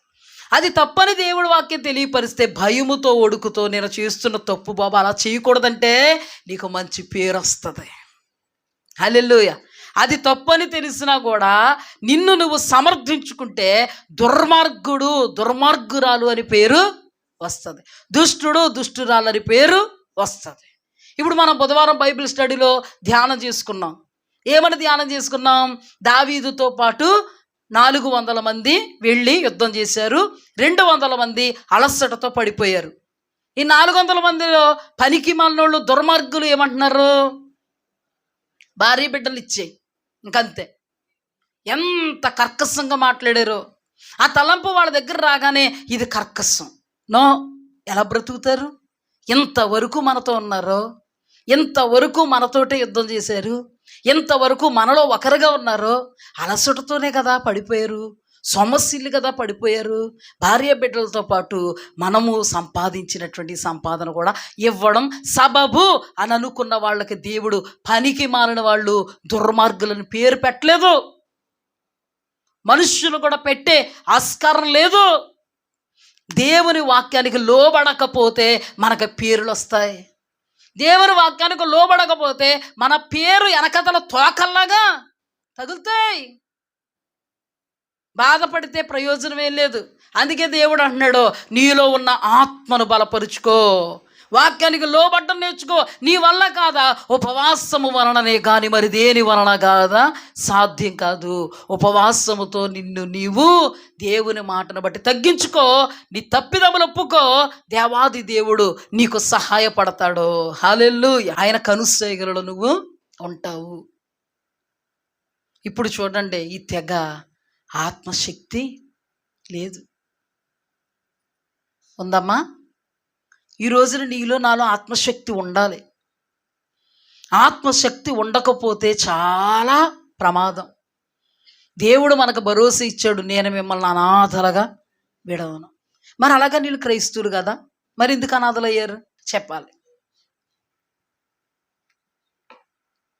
ఎందుకు అనాథలు అయ్యారు? మనం ఎంతవరకు ధ్యానం చేసుకున్నాం. అధికారం ఉంటుంది కానీ ఉపయోగించుకోలేరు. అంటే శక్తి లేదు, ఆత్మశక్తి లేదు. ఈ రోజున మన క్రైస్తవులమైనంత మాత్రాన ఆటోమేటిక్గా ఆత్మశక్తి వచ్చేది. మన జీవితంలో మనం ఆత్మశక్తిని అనుభవించడానికి ప్రాకులాడగలగాలి. ఈ ఆత్మ సంబంధమైన సాధకము కొంత మట్టుకు కాదు, నిత్యత్వానికి కూడా ప్రయోజనము. హల్లెలూయా. ఆయన వాక్యం నమ్మదగినది, పూర్ణాంగీకారమునకు యోగ్యమైనది. పూర్ణముగా దేవుడు మనల్ని అంగీకరించడానికి మన యోగ్యులుగా నిలబెట్టేది ఈ వాక్యమే. ఈ వాక్యానికి లోబడితే మనం అన్ని రంగాల్లో, అన్ని విషయాలలో దేవుని ఆత్మశక్తిని పొందుకోగలుగుతాం. హల్లెలూయా. దేవునికి స్తుతి కలుగుగాక. ఇంతవరకు దీనిలో నుండి ఎన్నో లోతులు దేవుడు మనకి కోణాలు బయలుపరిచారు. అయితే ఇప్పుడు మనం అంశానికి వస్తే, ఈ మూడో వాళ్ళు ఎవరు? దేవుని మీద ఆధారపడి లేరు. కేవలము వాళ్ళు ఎవరంటే పాస్టర్స్. సంఘాలను జస్ట్ మనకు అర్థం అవడం కోసం నడిపించేవాళ్ళు. ఇప్పుడు ఎన్ని తెగలు చూసాం? ఈ 3 తెగల్లో మనకి ప్రాముఖ్యమైన వాళ్ళు, మనల్ని ఉద్ధరించే తెగేది పౌలు గారికి సంబంధించిన తెగ. మిగతా వాళ్ళు ప్రత్యక్షంగానే దేవుడు వాక్యము చేయకూడదని చెప్పినవి చేస్తూ ఉంటారు. వీళ్ళు పరోక్షంగా తెలియకుండానే ఏమైపోయారు? దేవునికి విరోధులైపోయారు. వీళ్ళ వల్ల కానీ మనకి రెండో తెగ వలన కానీ మూడవ తెగ వలన కానీ మనకి నిష్ప్రయోజనమే. ఏమాత్రం ప్రయోజనం ఉండదు. వీళ్ళు మాంత్రికులైన దేశ సంచారులంట. వాళ్ళ వాటం తెల్లబట్టలు వేసుకున్నారనుకో, యేసునామాన్ని ఉచ్చరిస్తున్నారనుకో, ఇంటికి వచ్చి వందనాలు చెప్పారనుకో, ఖచ్చితంగా నువ్వేం చేస్తావు? పాస్టర్ గారు, ఏ మాస్టర్ గారు అయినా, పాస్టర్ గారు రండి బాబు రండి, ఇంకా సమస్యలన్నీ చెప్తా, టీ ఇచ్చి ఏదో స్నాక్స్ పెట్టి కూర్చుని సమస్యలన్నీ చెప్తావు. ఈ మాంత్రికులు ఏం చేస్తారంటే, నేను చెప్పాను కదా చాలాసార్లు, దేవుడు కానీ దేవుని వాక్యం కానీ అర్థం కాదు, మూల పాఠాల వైపుకి తిప్పుతారు. అమ్మా నొప్పులు వస్తున్నాయా ఒళ్ళంతానే, మరి ఇదేటమ్మా ఇల్లు ఎలా కట్టేశారు, వాళ్ళలో నుంచి మాటలు వస్తాయి. అర్థమైందా? వాళ్ళలో నుంచి మాటలు వస్తాయి. శక్తి లేనోళ్ళు, దేవుని శక్తి లేనోళ్ళు ఎలా ఉంటారండి? శక్తిహీనంగా మాట్లాడతారు, బలహీనంగా మాట్లాడతారు, మనల్ని పరోక్ష విగ్రహారాధనకు నడిపిస్తారు. ఈ మాంత్రికులు అనబడినోళ్ళు మీకు అర్థమవడం కోసం ప్రత్యక్షంగా విగ్రహారాధికులు, ప్రత్యక్షంగా మంత్రాలను తంత్రాలను ఆశ్రయించిన వారైతే, ఈ ఆత్మలో బలహీనులు పరోక్షంగా వాళ్ళ వంటి వారు. మన శుక్రవారం సత్యనారాయణ గారి గృహంలో ధ్యానం చేసుకున్నట్టుగా వీళ్ళు ఎలాంటి వాళ్ళు? పరోక్ష విగ్రహారాధన చేసిన వాళ్ళు. మరి వీళ్ళైనా మనల్ని ఎక్కడికి నడిపిస్తారు? నరకానికి నడిపిస్తారు. ఇప్పుడు దేవాది దేవుడు శాస్త్రుల గురించి, పరిచయుల గురించి చెప్పారు. వాళ్ళంట పెద్ద పాస్టర్ల అవతారం, రక్షరేకులు, చెంగులు విస్తారంగా కనబడేలాగా ఉంటాయంట. వస్త్రధారణ, నిలువటంగీలు వేస్తారంట. ఆయన సంత వీధుల్లోనే చేస్తారు ప్రార్థన, రహస్యంగా చేయరు. 4 రోడ్ల జంక్షన్లోనే మహాదేవా అంటారు. వ్యక్తిగతంగా ₹10 ప్రార్థన ఉండదు. వీళ్ళంటే అగ్రస్థానాల్లో ఉంటారంట, పెద్ద పెద్ద స్టేజుల మీద వాక్యాలు చెప్తారంట. దేవాది దేవుడు వాళ్ళ గురించి మాట్లాడుతున్నది ఏంటో తెలుసా? అంటే జనాలకు ఎవరికి తెలియదు, కానీ దేవుడికి హృదయ రహస్యాలు ఎరిగిన దేవుడు కాబట్టి వాళ్ళకి దేవుడు పెట్టిన పేరేంటో తెలుసా? వేషధారి. వాళ్ళకి దేవుడు పెట్టిన పేరు సున్నం కుట్టిన సమాధి. వాళ్ళకి దేవుడు పెట్టిన పేరు. మీరు పళ్ళెమును లోపల శుభ్రపరచరు, పైకి శుభ్రపరుస్తారు. మీరు సున్నం కొట్టిన సమాధులు, లోపల దోపుతో అదితేంద్రత్వముతో ఒక గిన్నె ఎలా ఉంటుందో, మీరు కూడా పైకి శృంగారంగా అలంకరింపబడిన సమాధులు, లోపల కుళ్ళు. మీరు జ్ఞానం అనే తాళపు చెవిని ఎత్తుకుపోయారు కాబట్టి వాక్యం పెద్ద పెద్ద స్టేజుల్లో వాక్యం చెప్తుంటే జనాలు ఇసకేస్తే రాలకుండా వస్తున్నారు. అలాగని మీరు పరలోక రాజ్యం వెళ్ళరు. వెళతామన్న వాళ్ళని ఇలా లాగి కూర్చోబెట్టి వెళ్ళినవారు ఎవరండి వీళ్ళు? శాస్త్రులు, పరిసయ్యులు. ఎవరిళ్ళు? ధర్మశాస్త్రోపదేశకులు. ధర్మశాస్త్రాన్ని చాలా బేషుగ్గా, ఓ మాటలో చెప్పాలంటే వాక్యాన్ని మాత్రం కమ్మగా బోధిస్తారు. వీళ్ళు మనుష్యుల యొక్క పద్ధతులను దైవోపదేశాలుగా బోధిస్తారు. అంటే ఏంటో తెలుసా? పెద్దయ్య గారు కూర్చోబెట్టుకున్నావు కదా, అమ్మా కిటికీ ఇక్కడ ఉండకూడదురా, నువ్వేంటి కిచెన్ ఎక్కడ పెట్టావు, నన్ను మార్చి, అదే నీకు. ఏమంటారు వీళ్ళు? మనుష్యుల కల్పించుకున్న వాటిని దైవోపదేశాలుగా బోధిస్తారు. పరలోక రాజ్యం వీరు వెళ్ళరు.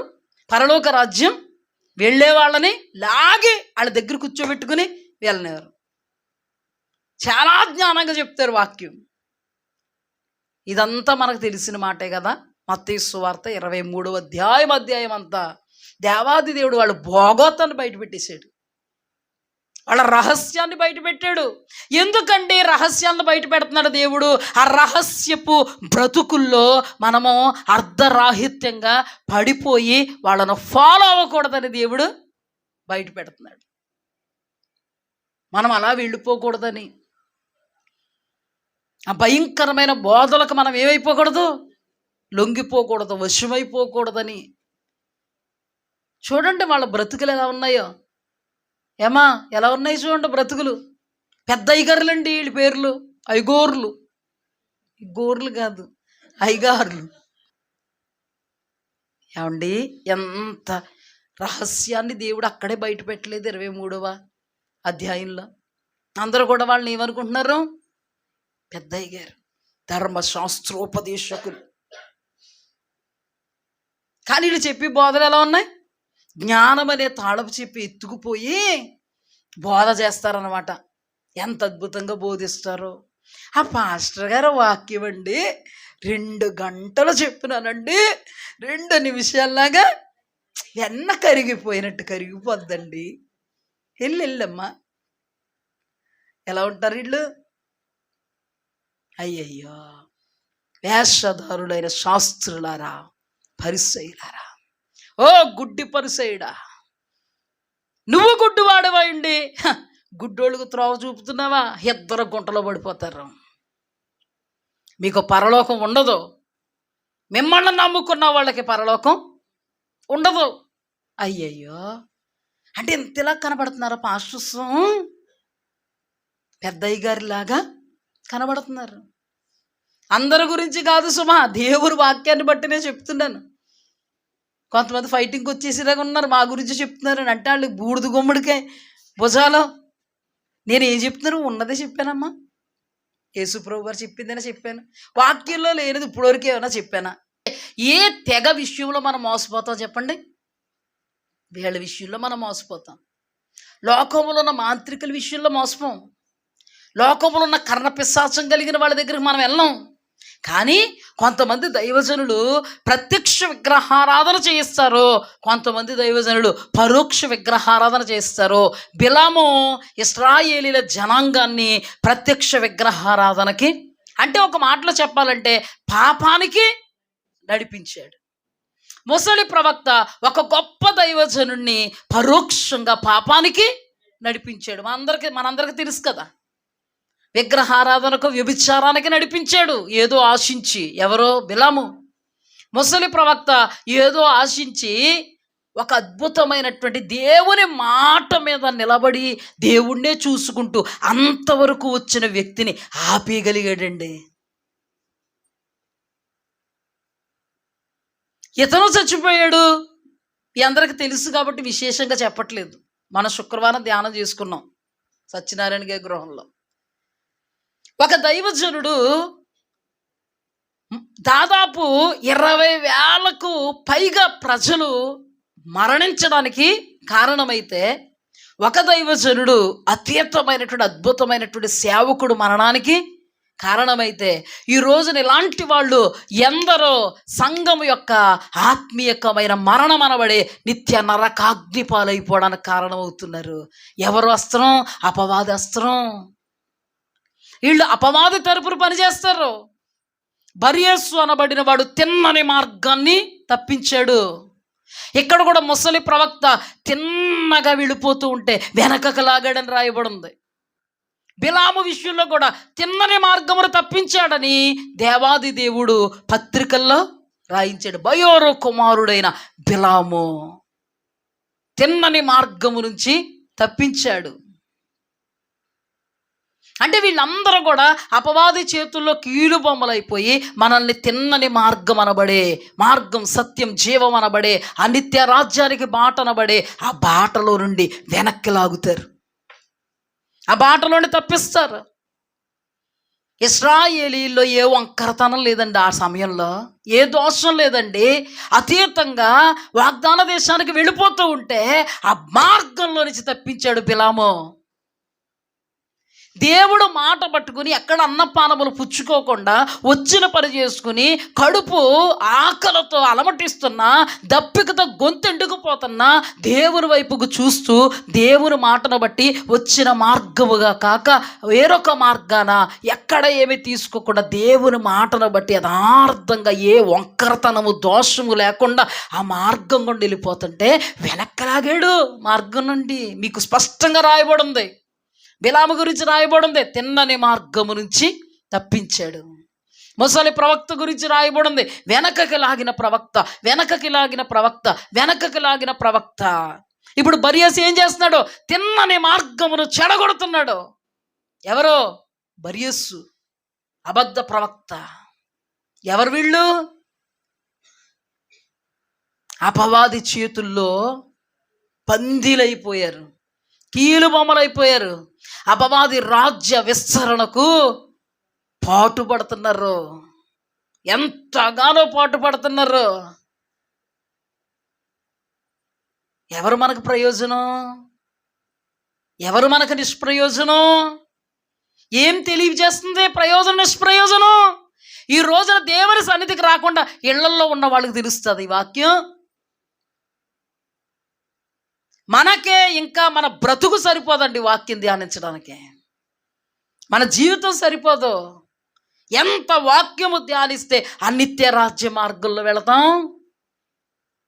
శాస్త్రులు పరిసయ్యులు పరలోకం వెళ్ళరంట, వెళ్ళే వాళ్ళని అంటే ఇశ్రాయేలు జనాంగం చక్కగా వంకరతనం లేకుండా దోషం లేకుండా వెళ్ళిపోతా ఉన్న వాళ్ళని లాగాడా వీళ్ళ. అలా వెళ్ళే వాళ్ళని ఏం చేస్తారు వీళ్ళు? శాస్త్రులు పరిసయ్యులు మీరు వెళ్ళరు, వెళ్ళే వాళ్ళని వెళ్ళనివ్వరు. మీరు మతములోనికి వాళ్ళని కలుపుకోవడానికి మొత్తం అంతా చుట్టొచ్చేసి కూర్చోబెట్టుకుంటారు. మీరు వెళ్ళరు, వెళ్ళే వాళ్ళని వెళ్ళనివ్వరు. వీళ్ళందరూ ఎవరి తరపున పని చేస్తున్నారండి? ఎంత అద్భుతంగా పని చేయించుకుంటున్నాడు. ఈ రోజున మనకు ఆత్మశక్తి కావాలి. ఎందుకు? వివేచించడానికి, హల్లెలూయ, జయించడానికి, హల్లెలూయ, అపవాదిని ఎదిరించడానికి, హల్లెలూయ. వాక్యం తెలియాలి, ఎందుకంటే వాక్యానికి లోబడ్డానికి అది నీకు దోహదపడుద్ది. వాక్యం తెలియకపోతే దేనికి లోబడతావు నువ్వు? వాక్యం తెలియకపోతే దేనికి లోబడతావు? సాతానికే. అందుకే మనకి ఏం తెలియాలి? వాక్యం తెలియాలి. వాక్యం తెలిస్తేనే మనం జయించడానికి శక్తి ఉంటుంది. ఓ పాము అలాగే వెళ్ళిపోతుందండి, మన కళ్ళ ముందు వెళ్ళిపోతుంది పాము. ఆ పాము నువ్వు ఇప్పుడు ఏం చేయాలి? కొట్టి చంపాలి. నీ చేతుల్లో ఏముండాలి? కర్రతోటి కొడితేనే సత్తదని తెలాలి నీకు ముందు. నీకు ఆ కర్రతో కొట్టాలి అని తెలియాలి. ఖచ్చితంగా అక్కడ పక్కన ఉంటే కొడతావు. అంతేగాని నీకు కర్రలన్నీ కట్టున్నా ఆ కర్రతో కొట్టాలని తెలకపోతే పాము ఇలాగ వెళ్ళిపోద్ది, నీ ఎదురుగుండా వెళ్ళిపోద్ది, నీ దగ్గర రాదనుకోక నీ వైపుకి తిరుగుద్ది, ఖచ్చితంగా తిరుగుద్ది. అప్పుడు కర్రలో నీకు మూట కట్టున్నాయి, ఇక్కడ నీ కర్రతో కొట్టాలని తెలియకపోతే ఆ కర్ర అక్కడే ఉంటుంది, పాము ఇక్కడే ఉంటుంది, నువ్వు ఇక్కడే ఉంటావు, నీ వైపుకి తిరుగుద్ది, వస్తుంది అప్పుడు. అదే నీ దగ్గర కర్ర ఉందనుకో, ఓహో కర్ర పట్టు కొట్టాలన్నమాట. దీన్ని ఎక్కడ కొట్టాలి? తల మీద కొట్టాలి, చితకు కొట్టాలి. కర్ర తీసుకుని పాము తల మీద కొట్టేవనుకు అది ఏమవుద్ది? చచ్చిపోద్ది. అలాగే నీకు వాక్యం తెలియాలి. ఆ వాక్యాన్ని ఉచ్చరించి వాక్యానికి లోబడితే వాడు ఆల్రెడీ చితుకుపోయిందేమో తల, ఇంకా గట్టి దెబ్బ తగులుద్ది నువ్వు కొడితే. అర్థమైందా? అంతేగాని నీ దగ్గర కర్రే లేకపోతే ఎలా కొడతావమ్మా? ముందు నీకు వాక్యం తెలియాలి. హల్లెలూయా, దేవునికి స్తుతి కలుగ్గాక. ఆయన దుడ్డు కర్ర దండమే. హల్లెలూయా, దేవునికి స్తుతి కలుగ్గాక. ఆయన దుడ్డు కర్ర మన చేతిలో ఉండాలి. అదే మన చేతిలో దండం ఉన్నంత బలం. హల్లెలూయా. కర్ర లేకపోతే ఏం చేస్తావు? కుక్కను కొట్టడానికైనా అదే కర్ర, పామును కొట్టడానికైనా అదే కర్ర. ఒక మాట చెప్పు, కర్రతోనే కొడతావు నువ్వు పాముని, అవునా కదా? అందుకే దావీదు దేనితో వెళ్ళాడు? కర్రతో వెళ్ళాడు. హల్లెలూయా. ఆడేమనుకున్నాడు? తక్కువ గంచినేసాడు కర్రతో వెళ్తే. నేను కుక్కనో అన్నాడు. నువ్వు ఈ వాక్యం తెలితే తక్కువ గంచినేస్తాడేమో, ఆ తర్వాత నీ ప్రతాపం తెలుస్తుంది. దేవునికి స్తుతి కలుగ్గాక. హల్లెలూయా. ఏం చేయాలి మనం? దేవుని వాక్యాన్ని చేతబట్టాలి. అదే మనకు దండముగా ఉండగలగాలి. అప్పుడే మనకు విజయం వస్తుంది. అపవాది పారిపోతాడు, పారిపోతాడు, పారిపోతాడు. ప్రత్యేకంగా రాయబడి ఉంటుంది అక్కడ దావీదు సందర్భంలో గొలియాతును చెప్పే విషయంలో. రాళ్ళు రువ్వే కదా చెప్తా కాదు, మొట్టమొదట కర్రతో నిలబడ్డాడు. అక్కడ కూడా రాయబడి ఉంటుంది, కొట్టి అని రాయబడి ఉంటుంది. చూపించాను మీకు చాలా సందర్భాల్లో. హల్లెలూయా. సైతాని గాడిని మనం నాశనం చెయ్యాలంటే ఆయన దుడ్డు కర్ర, ఆయన దండం అనబడే వాక్యం మన చేతుల్లో ఉండాలి. హల్లెలూయా. ఈ వాక్యమే దుడ్డు కర్ర అండి. ఇదేనండి మన చేతుల్లో అపవాదిని కొట్టగలిగేటువంటి కర్ర. హల్లెలూయా. కుక్క మన దగ్గరికి వస్తుంది అనుకో, మామూలుగా ఉన్నాం అనుకో, ఇంకా దగ్గరికి వద్ది, అవునా? చేతిలో కర్ర ఇలా తీసామనుకో, మనం అనక్కర్లేదు. ఏం చేద్ది? ఎస్, నీలో దేవుని వాక్యం ఉంటే నరనరాల్లో, కండ్రాల్లో, ఎముకల్లో, మూలుగుల్లో దేవుని వాక్యము చేత జీర్ణింపబడేటువంటి అనుభవంలో, నింపబడేటువంటి అనుభవంలో నువ్వు ఉంటే వాడు నీ దగ్గరికి వచ్చి మాట్లాడినా నువ్వేం చేస్తావండి? ఇసిరి పడేస్తావు, గెంటి పడేస్తావు. భయపడతానే వస్తాడు, అదులు చూసుకుని వస్తాడు. కానీ ఎలాగొస్తాడు? భయముతో వస్తాడు. పసిగట్టేద్దంటావా? చేతిలో కర్ర ఉంది, బాధేద్దంటావా? కర్ర ఉంది, బాధేద్దంటావా అని. నీ చేతిలో కర్ర ఉంటే తప్పకుండా కొట్టవా? అలాగే నీలో వాక్యం ఉంటే తప్పకుండా వాడిని ఏం చేద్దా తెలుసా? నాశనం చేస్తుంది. అపవాదిని ఎదిరించాలంటే దేవుని వాక్యానికి లోబడాలి. దేవుని వాక్యానికి లోబడాలంటే దేవుని వాక్యం మన దగ్గర ఉండాలి. హల్లెలూయా. అప్పుడు వాడు వెనక్కి తిరగకుండా పారిపోతాడు. హల్లెలూయా. ఏమంటే నడుచుకుని వెళ్ళడం వేరు, పారిపోవడం అనగానే సిగ్గేసి పారిపోతారు దొంగోళ్ళు, అవునా కదా? ఏంట్రా అని ఉంటాడు ఎవడన్నా నీ దగ్గర, ఇంకా పొరిగే పక్కన చేలోకి కూడా పరిగెత్తు పారిపోతారు. అలాగే వాడిని భయపెట్టేటువంటి వాక్యం అనే శక్తి నీలో ఉండాలి, వాక్యం అనే ఖడ్గం నీలో ఉండాలి. హల్లెలూయా. అందుకే దావీదుని 3 చూస్తాం. హల్లెలూయా. ఖడ్గము చేత నరకడం చూస్తాం, కుక్కను కొట్టినట్టుగా వెళుతున్నాం అంటాడు చూడండి. అంటే కర్రను చూస్తాం, రాయిని చూస్తాం. దేవునికి స్తుతి కలుగ్గాక. ఈ 3 మనం చూడగలుగుతాం మన జీవితంలో. ఈ 3 వాక్యమే. హల్లెలూయా. వాక్య ఆధారమే. హల్లెలూయా. సర్వము వాక్యమే. హల్లెలూయా. ఈ వాక్యమే దేవుడు, ఈ వాక్యమే వాక్యం. ఈ వాక్యానికి లోబడితేనే అద్భుతం జరుగుద్ది. దేవునికి స్తుతి కలుగ్గాక. అందుకే మన జీవితంలో ఎప్పుడూ సహవాసానికి ఎన్నో విషయాలు మాట్లాడారు దేవుడు. అంటే ఈ సందర్భంలో నుండి ఎన్నో సైడ్కి మనల్ని తీసుకెళ్ళి మన జీవితంలో అర్ధామర్ధాగా మనం ఉండకూడదు. మహాశక్తి దేవుడు, ఆయన శక్తి మనలో ఉపకాలంటండి. హల్లెలూయా. మన గొప్ప దేవుడిచ్చిన అధికారాన్ని మనం స్వతంత్రించుకోగలగాలి. అంటే ఆయనకు లోబడాలి. దేవుడు ఇచ్చిన దాన్ని స్వతంత్రించుకోవాలన్నా ఆయన వాక్యానికి లోబడాలి. అపవాదిని జయించాలన్నా ఆయన వాక్యానికి లోబడాలి.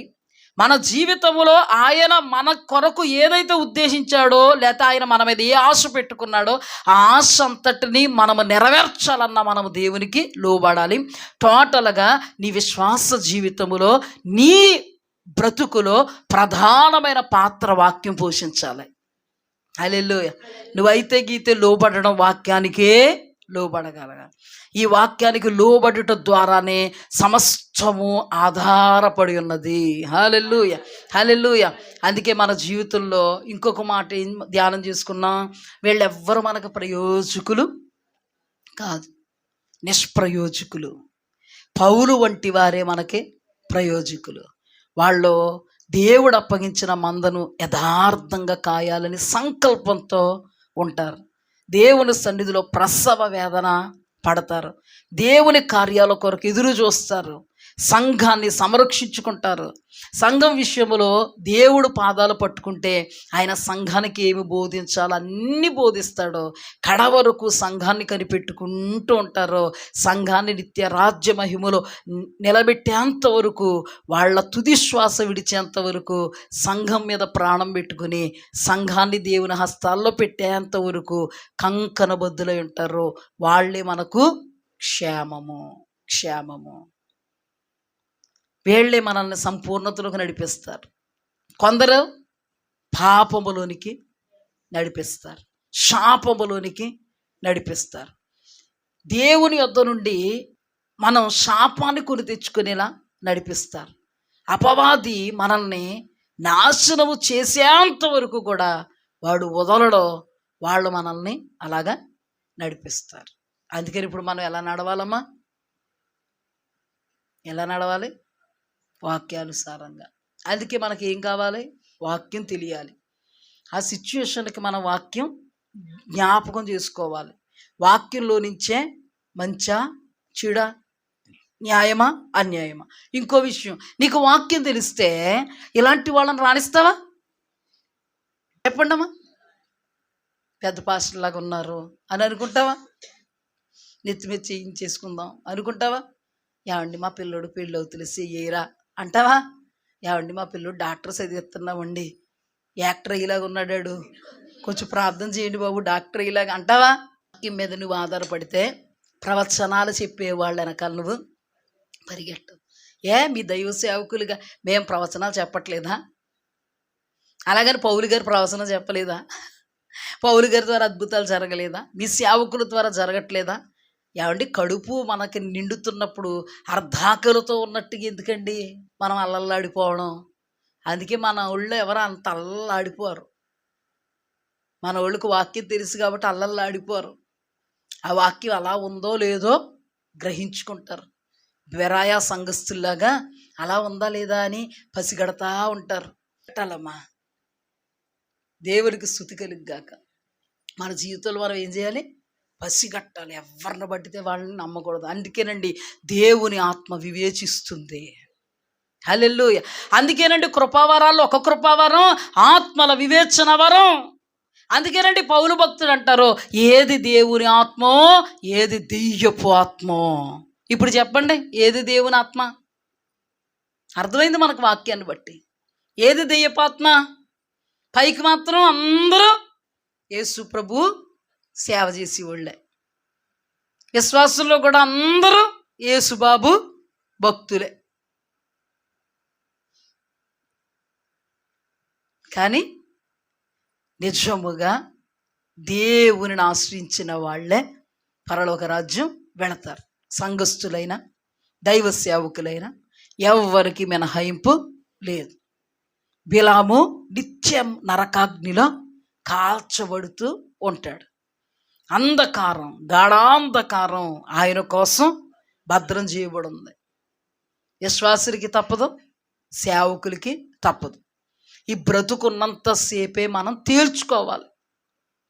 ఈ బ్రతుకు ఎప్పుడైతే మనకు అయిపోయిందో తేల్చుకుందాం అనుకున్నా మనకి పాపం ధనవంతుడు చచ్చిపోయాక తేల్చుకుందాం అనుకుంటున్నాడు. పాపం ధనవంతుడు చచ్చిపోయి ఎక్కడికి వెళ్ళిపోయాడు, అక్కడ తేల్చుకుందామని, అబ్రహామా నా తండ్రివేనా అబ్రహామా ఒక్కసారి పంపు. ఎక్కడికి పంపగాలు ఇక్కడ ఉండో మరి ఎలాగూ నేనేమొచ్చేసాను, మా అన్నదమ్ములంటే నాకు చాలా మమకారం, ప్రీతి. నేను పడిన యాతన వాళ్ళు పడ్డానికి వీళ్ళేదయ్యా, ఆయన పంపు ముందు. ఎవరిని ఆడున్నాడు కదా, ఆడంటం అలవాటు నాకు. ఆడున్నాడు కదా లాజరు, మా ఇంటి ముందు ఉండేవాడు కదా, వాడిని పంపు. జాగ్రత్తగా మాట్లాడు. ఇక్కడ ఆడడానికి లేదా, ఎక్కడున్నాడు అబ్రహాము రొమ్ము. హల్లెలూయా. ఆ లోకములో ఒకవేళ నీచమైన స్థితిలో ఉన్నాడేమో, ఈ లోకములో భేదాలుండవు. హల్లెలూయా. జాగ్రత్తగా మాట్లాడు. అక్కడ వాళ్ళు అక్కడికి రావడం కుదరదు.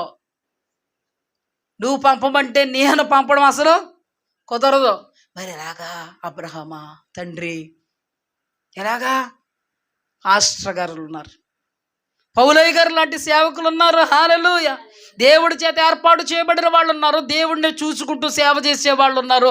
ఏది ఏమైనా నిత్యరాజ్య వారసత్వం కొరకు సంఘాన్ని సిద్ధపరుస్తున్నటువంటి దైవజనులు ఉన్నారు మీ వాళ్ళు.